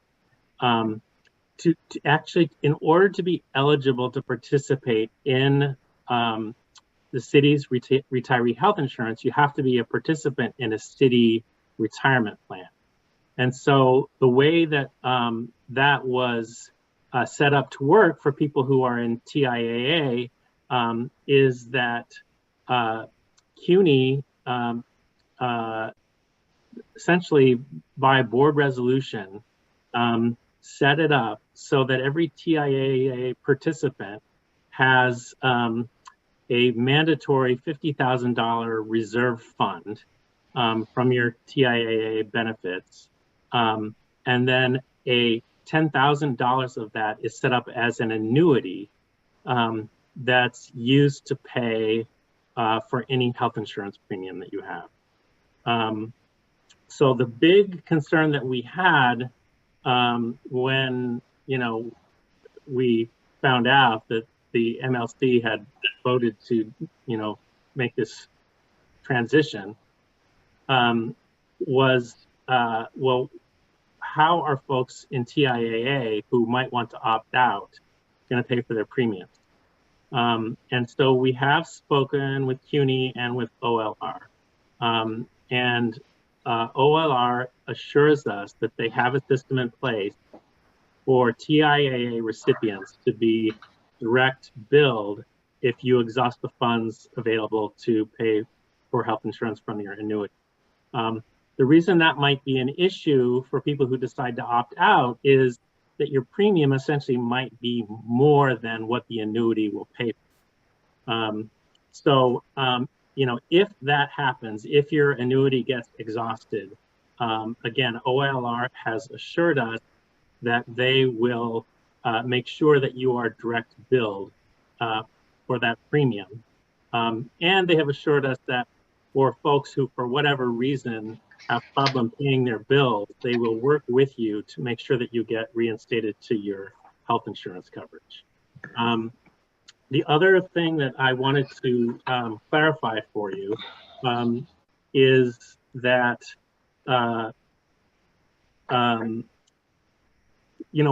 we actually don't know whether TIAA is going to require a larger annuity, more than $10,000, for people who are going to have a higher premium now because they're opting out. So we are recommending that if you are in TIAA, you meet with your TIAA advisor to find out what kind of annuity that they are going to require be set up for you based on the premium that you're paying. But again, the thing just, the fail-safe is that if your annuity is for now not large enough to pay, for your health insurance premium, if you opt out and it gets exhausted, OLR will make sure that you get direct billed. So then on the Medicare Part B and Irma reimbursement, as Bill mentioned, the city takes and has for a long time taken the position that if you are not a participant in a city-sponsored health insurance plan, then the city will not pay your Medicare Part B or your Irma reimbursement. That's their interpretation of a particular local law. We are currently having council take a look at that interpretation to see whether we have an argument that the city is legally wrong about that. We've also brought it up with OLR, and OLR has asked the city's law department to take a look at it. But as of right now, the city's position is that if you do not participate in a city-sponsored health insurance program, you will not be reimbursed your Medicare Part B or your Irma. And I'm certainly not going to make any promises at all about our ability to prevail in an effort to overturn that legally. I can say that we're exploring our options, but I think for right now, you all would be really well advised to act based on what the current practice of the city is. And I don't know, Debbie, if you have anything you'd like to add. No, but I would just like to say to everybody two things. One, please be sure that your correct mailing address is listed with the Office of Labor Relations. If you're not sure, go on the website that's at the Employee Benefits Program and put in your correct mailing address. My husband is a retiree in senior care. He just got his mailing today. So that means they are beginning to dribble out, as a few people had raised their hands. Two, I want to reiterate that anyone who is currently enrolled in a different plan, not GHI Senior Care, won't receive this mailing until the end of September, early October. Their opt-out period will be October 1 to October 31st. And three, I want to reiterate what Bill said earlier. There is no rush to make a decision. For those of you who've been meeting with us throughout the summer until now, every meeting we have more information for you. And it is clear that the information is still not complete. Not our fault, we keep asking questions. So there will be more information for you to make a more informed decision. They have set up 5 different ways to submit the opt-out request. You can do it by email. I'm not going to go through how you do it, but it will be on the retiree website eventually. You can do it by email. You can even call up and do it.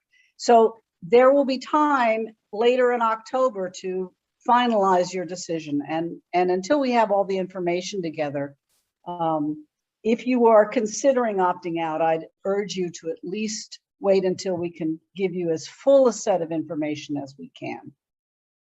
And if you do opt out, remember you can go to your My Medicare, which I mentioned earlier, and see what your status is. If you're concerned that you think you opted out, but you're concerned that you think that you're still by default enrolled in a Medicare Advantage program, the My Medicare will tell you exactly what your status is. And, if necessary, we'll have a meeting next week. But more to the point, our October 4th chapter meeting is going to be on healthcare writ large, and it's also going to be on the very macro issues that we're dealing with, namely the decisions that we've got to make between now and October 31st. So a good part of the October 4th chapter meeting is going to deal with this same subject. I think, because people have been very patient, that we should open it up. I mean, no surprise, I see lots of hands up. So why don't we open it up for questions, unless James or Donna or Dean or Patrick or Debbie, you think there's something else that we absolutely need to say right now. So Len Friedman, Gerardo Renick, and Roger Steinberg, in that order. If you have a question, go for it right now. So Len, unmute yourself, or we'll unmute you and ask your question. No, I just raised my hand because I received my information in the mail. Oh, today. My fault. I should have requested that people who raised their hand because they've received their packet should lower their hand. Otherwise, go to reactions, and then it'll say lower hand, lower your hand. So I see Gerardo's hand is still up. Roger Sternberg's hand is still up, and we'll add Edward Brumnock, to the list. And if I'm butchering anybody's name, mine has been butchered enough times, but that's no excuse. I apologize. So, Gerardo, you're on.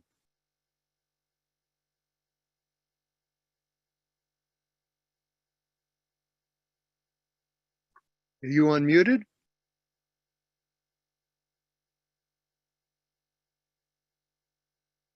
I've asked him to unmute.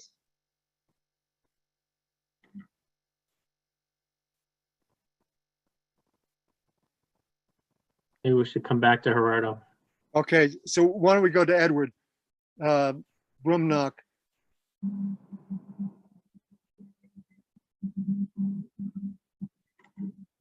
Okay, am I unmuted? You are. Yes. Oh, thank you. Hi. Okay, I had a couple of questions. Some of them have been partially answered, I guess, to everybody's best ability at this point.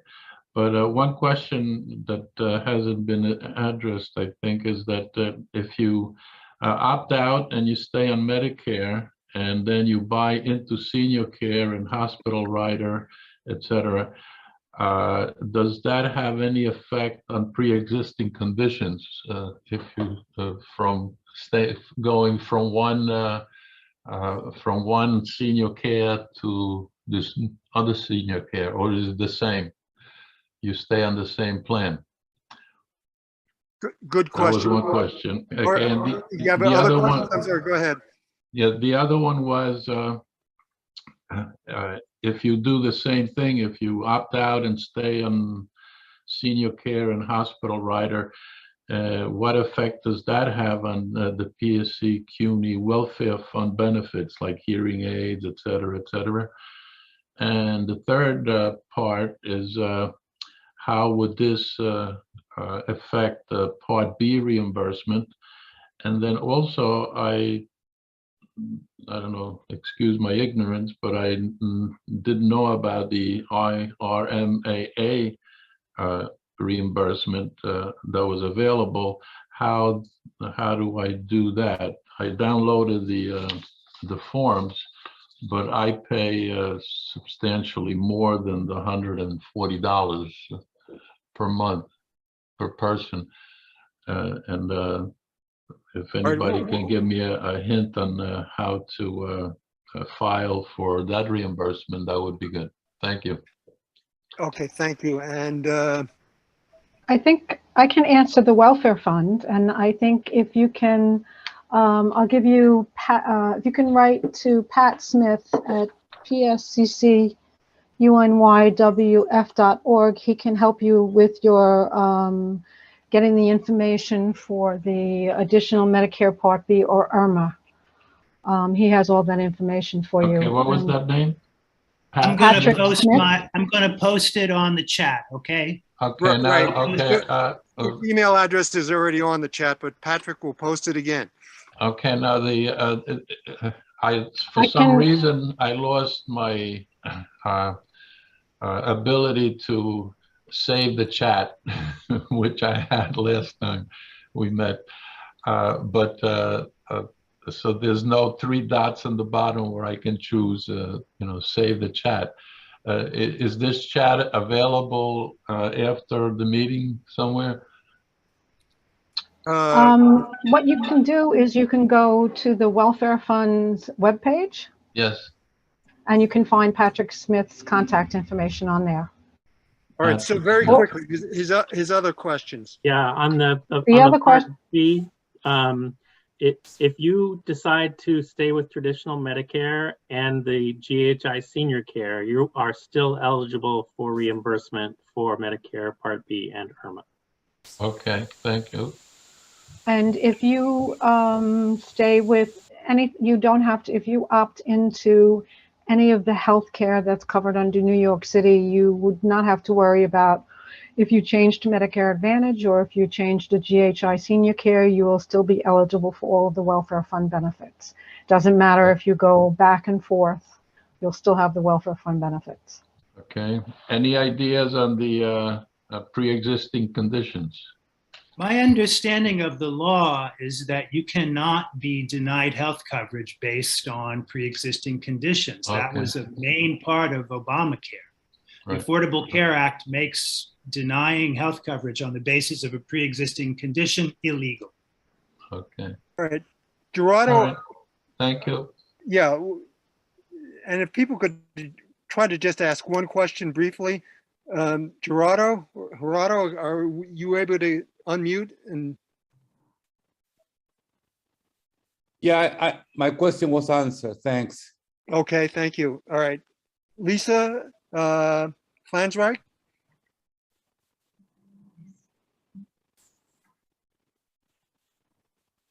Okay, unmute. Okay. Okay, I do not wish to sign another annuity contract with TIAA. I am not legally obligated to do so. So what will happen then? And in addition, what is it OLR's business? What I have in my T account? How will they know? How are they going to know about that? It's not their business. All right, and why don't we get some more questions? Charles Schwartz. We'll answer that, Lisa, in a moment. Hi, I thank you, Mr. Hubbard, for the information on the payment method for people that opt out and want to continue senior care. But I don't want to have this taken out of the annuity. And as a matter of fact, my annuity is too small to cover it. I've checked this out already.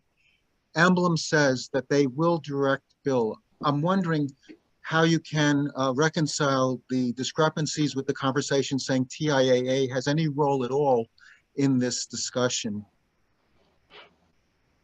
Okay, so 2 related questions on TIAA, and why don't we just get one more question? Stanley Habib, or I'm sorry, Christy Folsom is next on the list. Christy? Okay, and I will show myself. Okay, my question is about all of the terminology and how everything connects. I'm getting confused with that. We've got the reimbursement that we've been getting from the city.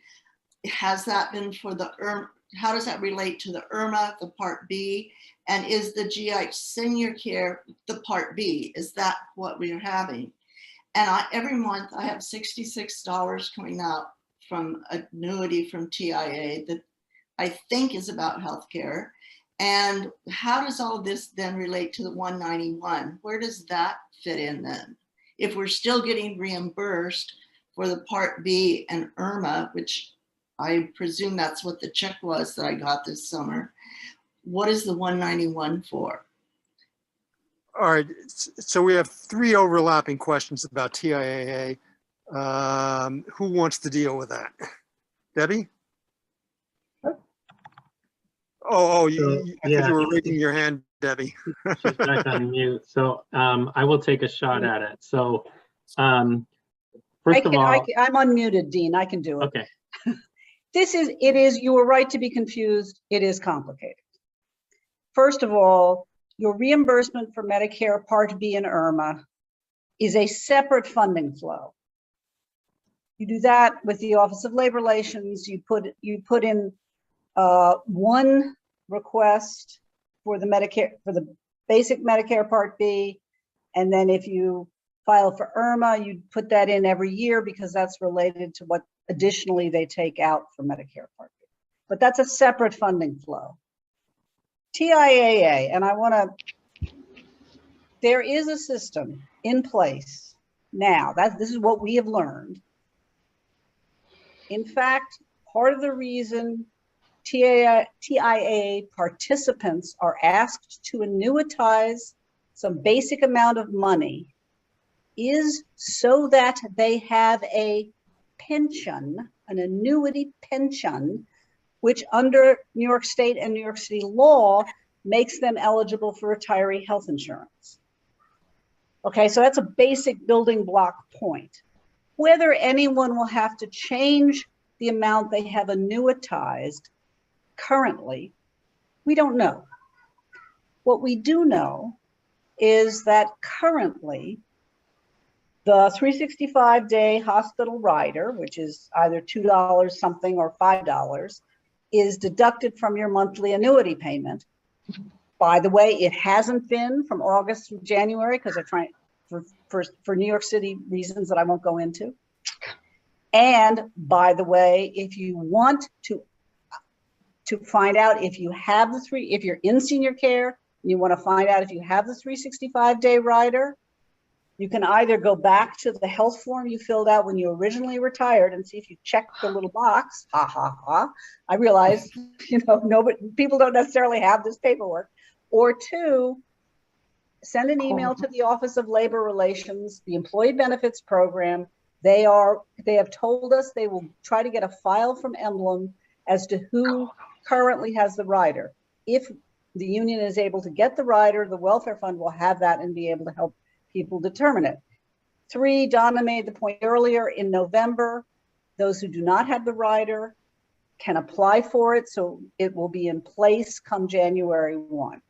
Now, what is in place in terms of premium payments? And there are some retiree health insurance plans, which about 10% of retirees belong to, which charge premiums. Those premium amounts come out of, if you're a TIA participant, come out of the money either in your annuity or in the reserve. May not realize it, but they do. Then the question was about what's this $191? That's if you opt out starting January 1. That will be the cost of per month for one retiree for staying in senior care. That will then have to come out of what TIA has held in reserve for you. To the extent, that is how it's going to work. But what we know is that if TIAA is unable to pay the premium for a retiree, this is currently, for whatever reason, the Employee Benefits Program sees it, tells the health plan to direct bill that retiree for the cost of the plan. So we assume at the moment, and this is again where we don't have all the information, we assume that mechanism will continue. If TIA does not pay the premium for whatever reason, the city will see it and will tell the plan to direct bill the retiree. Whether that will change as a result of this shifting in health plans being offered, we don't know yet. The city is looking at its systems to see if that's the most recent information we have. I hope that it's not a solid answer, but I hope that's a little bit clarifying. Yeah, let me just Again, quickly. I'm sorry, No, Bill, I'm sorry, go just to ahead. clarify, but OLR did assure us as recently as last Thursday that they are set up to direct bill TIA participants whose health insurance premiums are not being paid through their annuity. Yeah, there are two related issues here. One which we've addressed, namely, how are people who are on TIAA going to pay, for example, New York Senior Care if they choose to opt out? And two, what enrages a lot of members, Lisa and others, is that you have to set aside an annuity with TIAA. As Debbie explained, under state and city law, you have to have a pension to qualify for New York City healthcare. TIAA is a defined contribution plan. Most every other municipal retiree, including those of us who are on TRS from CUNY, is on a defined benefit plan. The PSC, does not have an official relationship with TIAA. It's CUNY with, I believe, a 2006 resolution, board resolution or what have you, that mandated that TIAA, has to do this. So we're just simply the messengers. Don't shoot us. I know this isn't going to satisfy most people, but this is, what's behind a lot of this hoo-ha about TIAA. Let's quickly go to Stanley Habib. Oh, by the way, people who have questions about Medicare Part B and Irma, what is it, Patrick? What's your email? Patrick.smith@PSC. It's better to simpler to use the communications email address. It's communications, plural. I wrote this in the chat, so if you don't have anything to write with, it's in the chat. Communications with an S at PSC CUNY WF as in Frank.org. I have to apologize. I have a hard stop. So I apologize. I thank you all for your time, and you can send me your questions, or I'll help whenever I can, and I'll answer whatever and give you whatever information I have. Thank you all. So yeah, I have a 3 o'clock meeting I have to go to as well. All right, I apologize. Thank you. Okay, well, so those of you who can stay, we'll try to answer as many questions as we can. But most importantly, if your question is in the chat, we will record, we have a record of it, and we will get answers. So Stanley Habib, Maxine Wolf, and Lydia Rosner, starting with Stanley, a question, please. Unmute yourself. I'm sorry that Donna had to leave because it's primarily for her. Are you hearing me all right? Yes, we hear you loud and clear. Here's my question. I certainly am very grateful for the CUNY Welfare Fund, which I use and my wife uses very well, and we're very grateful for it. I'm a question about the prescription drug plan. My drug plan eventually kind of kicks into Medicare D. Now, I don't pay separately for Medicare D. I have the CUNY Welfare Fund, thankfully. But my question is that Medicare D is typically associated with a Medicare Advantage plan. Have you heard anything about the fact that the Medicare Advantage plan, which you're signing up for, as we will sign up for, will then insist on their getting Medicare D premium from us, or does the Silver Script system that we have now change it all? Patrick Smith. Just quickly answer that, Patrick, and then we'll go to the next. Yeah, nothing will change. Quick answer. As long as you are enrolled in the New York City Health Benefits Program in some fashion, whether in the Medicare Advantage plan or whether you opt to maintain your senior care, or Empire Blue, whatever you've got, you will maintain your welfare fund, SilverScript, Medicare Part D, drug benefit unchanged. Full stop. It's not going to change it. All right. Maxine Wolf? Yeah, hi, I have two things. One is there some arrangement for how long the premium for the senior care as a separate entity is going to stay at 191, or is it going to just keep rising?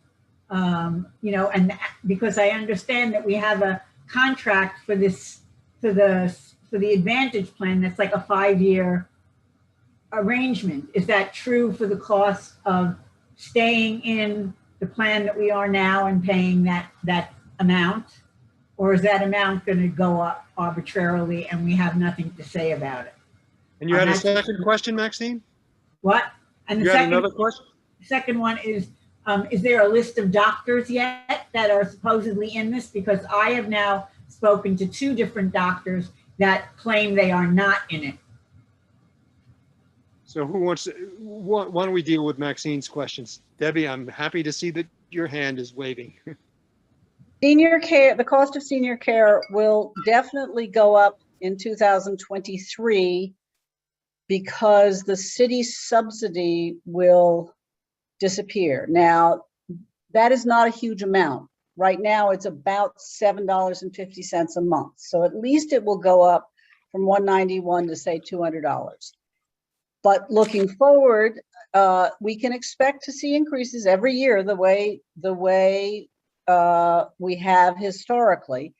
The one thing I will say is that the city and the MLC review the proposals that GHI and Emblem make for increased premiums and frequently push back.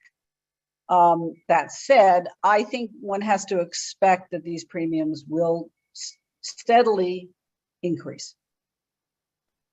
And then the second question was? The second question about the doctors. I'm not going to be a shill for the Alliance, but we were in a meeting earlier today. They clearly understand that retirees, not just PSC, but everybody, are frustrated at not getting answers about who's in the network and who's going to be covered. They have suggested that you go to the empireblue.com website, empireblue.com/NYC-M as in Mary, A for Medicare Advantage, +. You go down halfway down the page, there's a little thing you can click called Find Care. I did this before I came on. You can then put in your zip code and put in the name of the doctor you are looking to see if they are in the program. Don't use the word doctor, just use the person's name. And in the case of my primary physician, she popped up, which I conclude means she's in the network. Now, you know, I am not sure. We started this meeting, so I didn't get a chance to really follow up. That said, the Alliance claims they are doing phone calls, webinars, etc. You can call the 833 number with your doctor's name and say, my doctor said he's not taking this plan. Please follow up with this doctor and find out if that's true or not. I think proactively trying to get them to get to the doctors that provide our members care is probably important. So Lydia Rosner?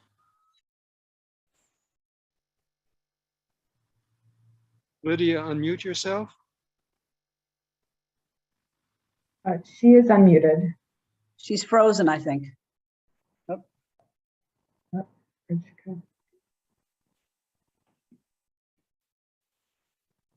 She seems to have lost her audio. Okay. Why don't we go on to Joan Barad?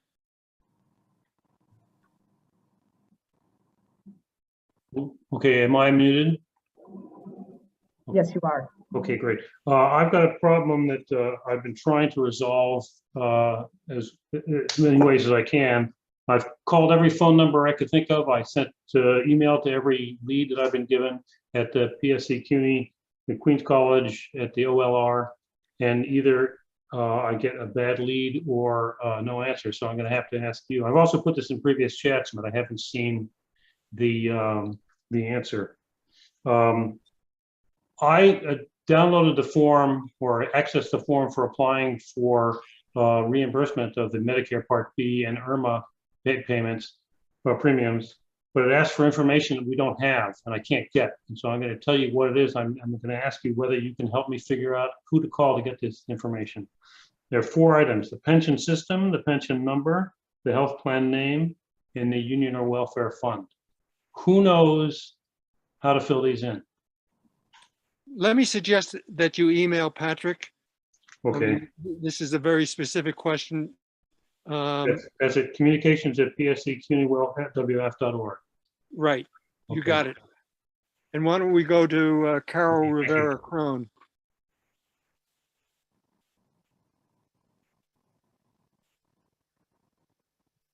Hello? We hear you. Yes, thank you. My question was specifically to Dean Hubbard when he mentioned the TIAA annuity. He said $50,000, when you retire, $50,000 is put aside and $10,000 of that is annuitized to pay for your medical coverage. My first question is, I don't remember any discussion about $50,000, so I don't know how that, what that is. But my second question is, if I choose the Medicare Advantage plan program, I won't need that annuitized amount of money. What happens to that TIAA annuity? Thank you. Debbie, can you handle that or? Sure. I'm not going to shill for TIAA either, but I've been trying to understand how this works. Number one, you should talk to a TIAA representative to understand what they did or didn't do. As Bill and I have said, the annuity is a format that allows you to be identified as someone with a pension. The amounts are very individual. So part of our concern has been in talking to TIAA and in talking to CUNY that every TIAA retiree is different. They set up different arrangements for themselves. And therefore that it's likely that, I mean, Dean's comments were a generalization. And it may not be true in your case. I don't know. The university requires that some amount be kept in TIAA. In general, it's a $50,000 reserve and at least a $10,000 annuity to pay for retiree health insurance. That's in general, but we don't know what it is for each individual. And someone who is 66, that holding might be very different from someone who is 96.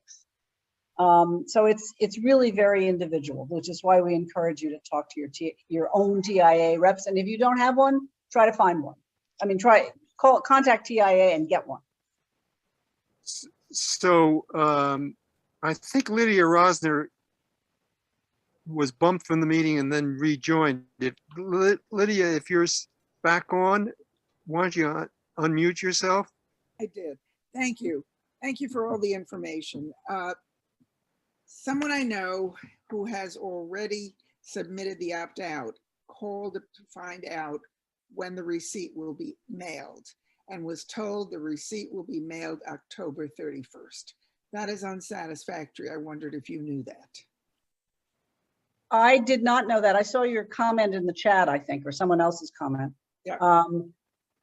They are being, in our dealings with both the city and the Alliance, it is a very mechanistic process. I suspect what they're doing is building a database of opt-outs, and then come the end of the opt-out period, that's when they send it. I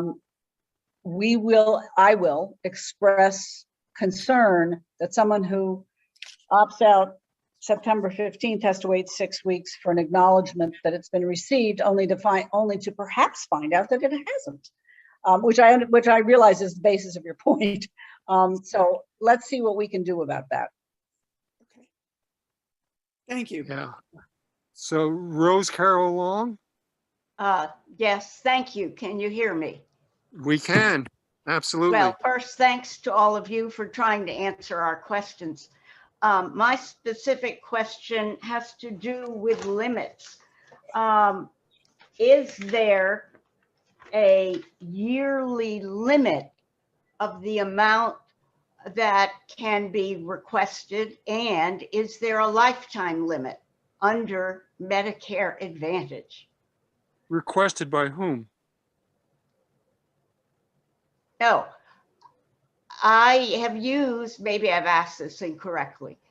I have used the PA plan as my secondary, and it becomes like a catastrophic plan.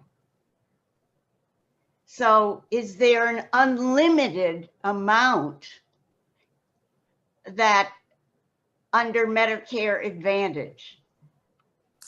That is, many secondary plans have a certain amount, and after that, you cannot get any payment. I don't know if I've made my question clear. Patrick seems to understand the question. At least he's raising I his think hand. I know, and this came out in the meeting that I think Debbie was at today. It was with the Medicare Advantage folks.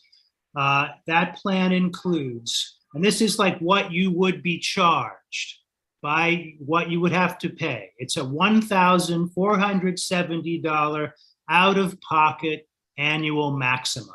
So under the Medicare Advantage. Yeah, I understand that. All right, then that was my shot. Oh, sorry. No, but some plans have a limit, 2 million, 10 million, that is over a lifetime. That's a catastrophe plan. That's not a basic health insurance plan.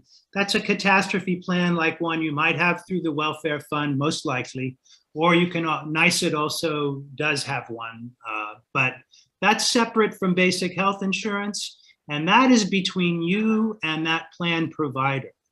Whatever happens with your New York City Health Benefits Program, Medicare supplemental coverage, it will not affect that catastrophe plan, and the provisions will not change.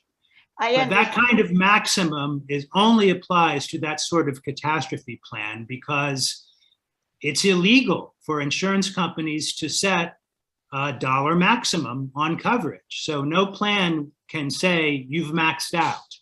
That's illegal. Okay, so if you have regular Medicare and you're using TA as your secondary, you cannot max out.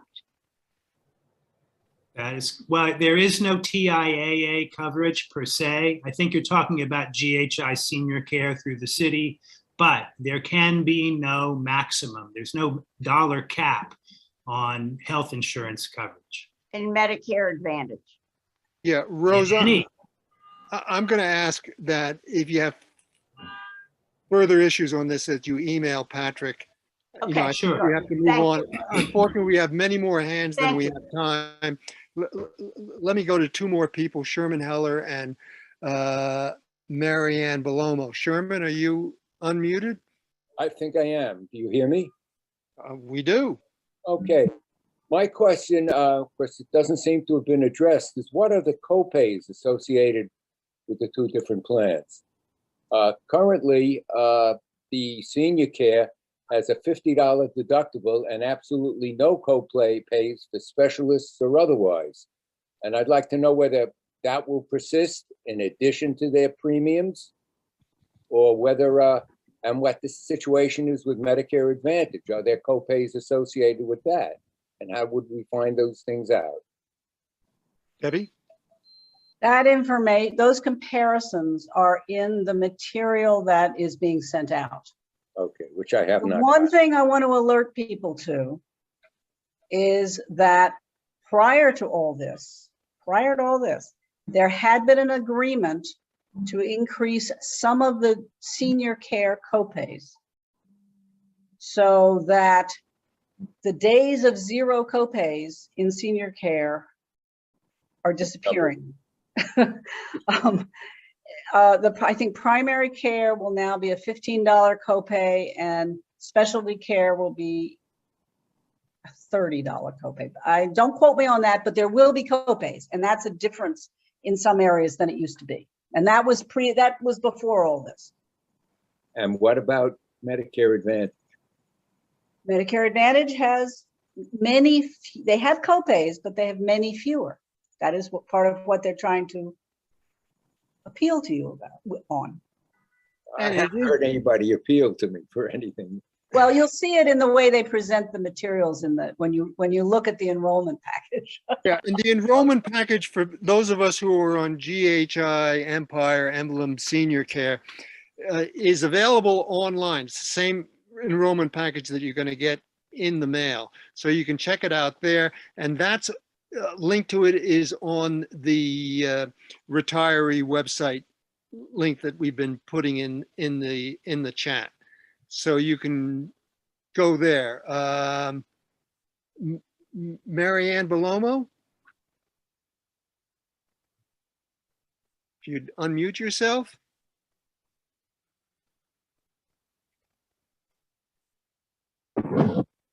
Hello, Bill. Yeah, we hear you. Okay. I think I might have misunderstood when you were talking about the opt-out as far as maintaining the traditional Medicare and keeping GHI senior care. Is that charged $300 for two spouses together? The charge is $191 in change per person. So for if you're married, if you're just married, is that family considered family? Family rate is 300 something. Yeah. Okay. Okay. I just wanted to clarify that question. Okay. I'm gonna. There is a rate. Again, the ever popular Office of Labor Relations website has one of those rate charts that they've always handed out. They finally completed it, so that is accessible there. And if it's not on the retiree website, will be soon, so you can link to it. There is a link to the OLR page that has all that information. There is a link on the retiree webpage that we've set up. And that charge would be deducted from the TIAA? If you're in annuity? TIAA, or directly billed. Okay.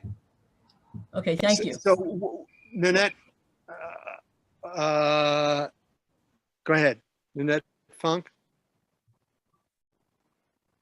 Nanette, we don't hear you yet. I think Audrey Cohen is next. Oh, I'm sorry. So Audrey and then Nanette.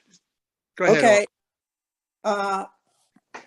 When I retire, I'm going to spend considerable time in Massachusetts and California. Currently, there are no GHI doctors in either of those two states. So it's very unclear to me which plan would be best for me. And also, I think you're saying that only the Advantage plan or the regular Silver Script are city plans. The other plans that might be national would not be city plan, would not be national. The national plans would not be city plans. So could you explain about Audrey, are you on geography? Medicare?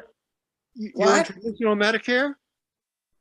I'm thinking of retiring next year. I'm not on anything yet. Well, all right, but the senior care is basically would be your secondary Medigap insurance, and so that doesn't your access to doctors would be determined by your traditional Medicare, not GHI. So Am I correct, Patrick and Debbie? You know, I'm really the last person, I guess, who should be answering all this stuff. And I'm going to say something about that in a moment in terms of emails that are directed to me.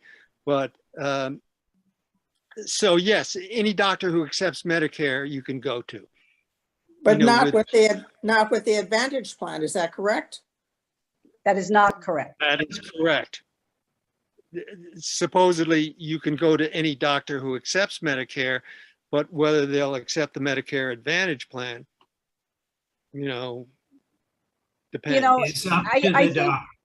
I think what you have to do is you have to, I mean, this is something that those of us who have retired have had to do, and who've gone on, who are 65 or older and have gone on Medicare, and just check in with all your doctors and figure out, do you accept this? Do you not? By the time you retire, let's say 6 months, 8 months, a year from now, this will be a more established plan, and perhaps providers will have a better sense of whether they are participants.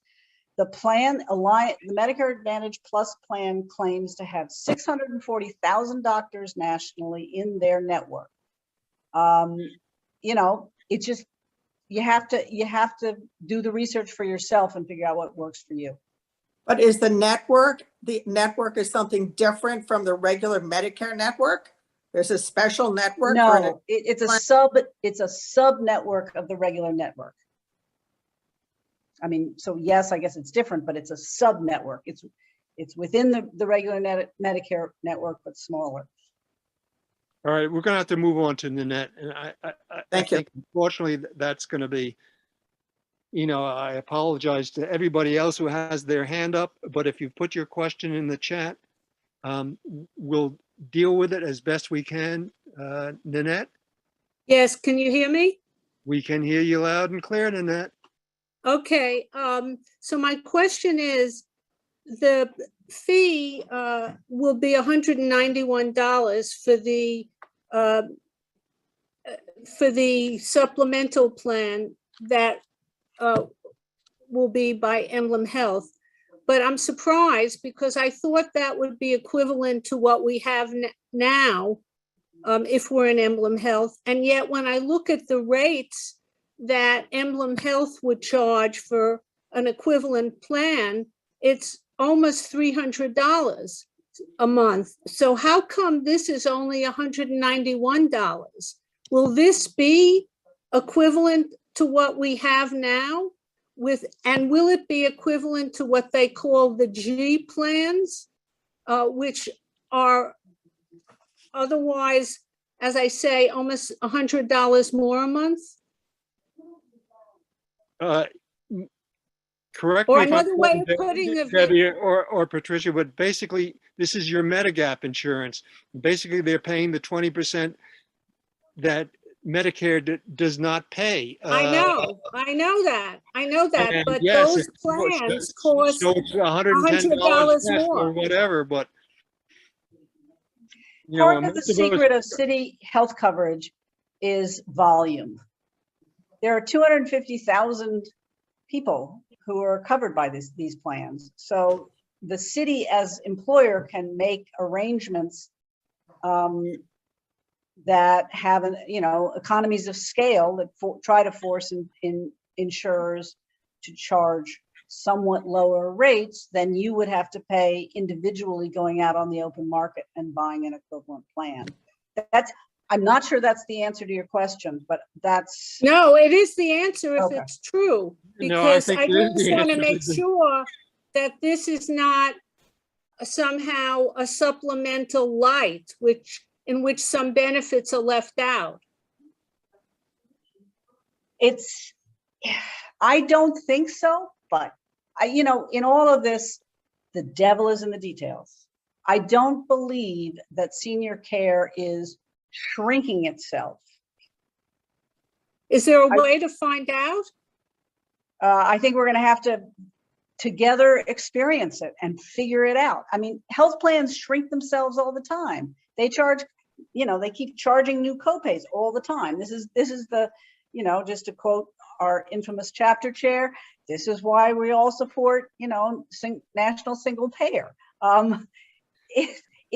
It's a nasty business, and nothing is predictable, to be honest. But I don't think they are going to change and shrink what is offered in the immediate. The one thing they have changed are the copays. Are the copays, right? They're not large, but there are copays that we weren't paying, that we're And not every paying. and every year, doctors come in and come out of the GHI network. You know, so the lucky thing for retirees is that we have the availability of doctors who accept Medicare as opposed to doctors who accept GHI. That's why Bill made the point, this is a supplemental plan to Medicare. Of course, of course. Okay, well,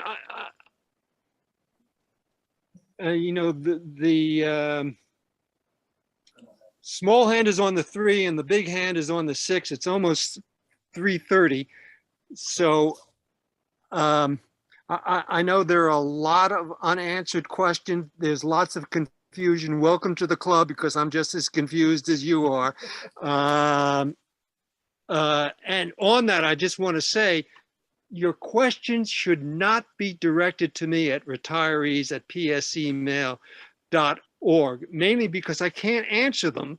But also secondarily, for my own self-preservation, you know, I'm not a paid staff member of the PSC. I can't tell you how many hours a day I spend actually answering emails. I'm a retiree like the rest of you, but most important, I'm not the person that you should be asking. And I know we're foisting a lot of this on Patrick, you know, as our last resort here. And look at that muscle. Look at that muscle. So that's who the question should go to. I don't know if people want to do another session for an hour next week, or you know, is there just basically a limit to what we can, as I say, part of our October 4th meeting, a good part of our October 4th meeting will be precisely on this. We're also going to examine the larger healthcare issue. But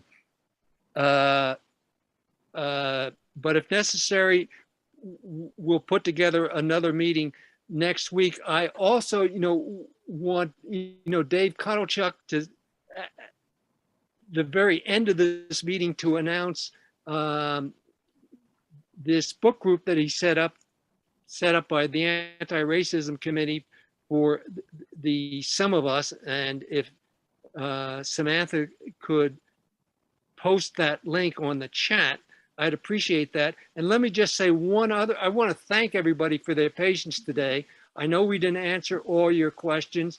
Let me also note that given the fact that the chapter has been advocating around these issues and are very unhappy about what's happened in the city, we will post some information, you know, on that retiree, you know, healthcare page about a die-in that's going to happen on September 24th at 4 p.m. In front of City Hall. It's not civil disobedience, it's street theater, but people, you know, want to make a point that I think is very important to make about our, not simply unhappiness with all this, but our outrage, you know, that, you know, we have to jump through hoops to make these decisions about, you know, changing retiree healthcare. So that information, you know, will be on there. And Dave, are you still here? I certainly am. Okay, so Dave and Samantha, did I also, if you can share the screen, you know, if you can't, you can't. But I think I also gave you the link to that Some of Us, you know, webpage that I set up and that Dave will reference. Right. Folks. 1 second. Okay. Okay, but go ahead, Dave. Start talking. Samantha. Well, basically, look, the Retirees chapter of our Anti-Racism Committee is sponsoring a discussion series on the book, The Some of Us, by Heather McGee. A number of you have already read it. It was a leading book that's been on the bestseller list for a while. We think it's a really good book covering lots of different topics about not just overt racism, but the racism that's structured into the society, the advantages many of us get who are of lighter skin. What we're doing is you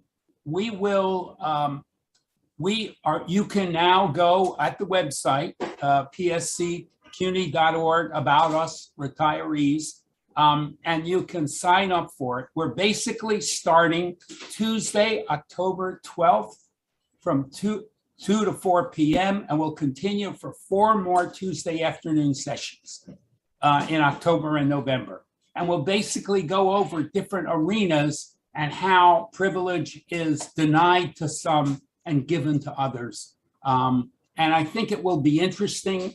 And we'll do the organizational meeting on October 12th, and we'll do the first discussion, which will be on housing and housing discrimination. And Tom Angadi will be our speaker in the second one, and then we'll have other speakers in future meetings. So please join us. Unfortunately, we want to have this as discussion group. So unfortunately, we're limited to 25 retiree members. You can now go on the website and sign up, and I'll be responding to you. Thank you very much. Yeah, and I think Samantha put the, hopefully put the link in there. If not, I mean, it'll be on our retiree webpage. And at the bottom, Samantha on the shared screen, put up the webpage, and at the very bottom of it, there's a registration form if you want to. Oh, yes, right. Very good. Okay, thank you so much, folks. Life goes on with all the crises we're facing with healthcare and the crisis in opening up schools and other crises the city faces. Life goes on. We have to deal with problems like racism and getting rid of racism in our society, and we don't stop because of these other crises. We plow on, and I think we'll find it interesting. Please join us. Stay tuned, everybody. I mean, this isn't the last that you're going to see of us in terms of, trying to answer questions about the changing landscape of retiree healthcare for New York City workers. I want to thank, Patrick and Debbie, for staying on till even beyond 3:30.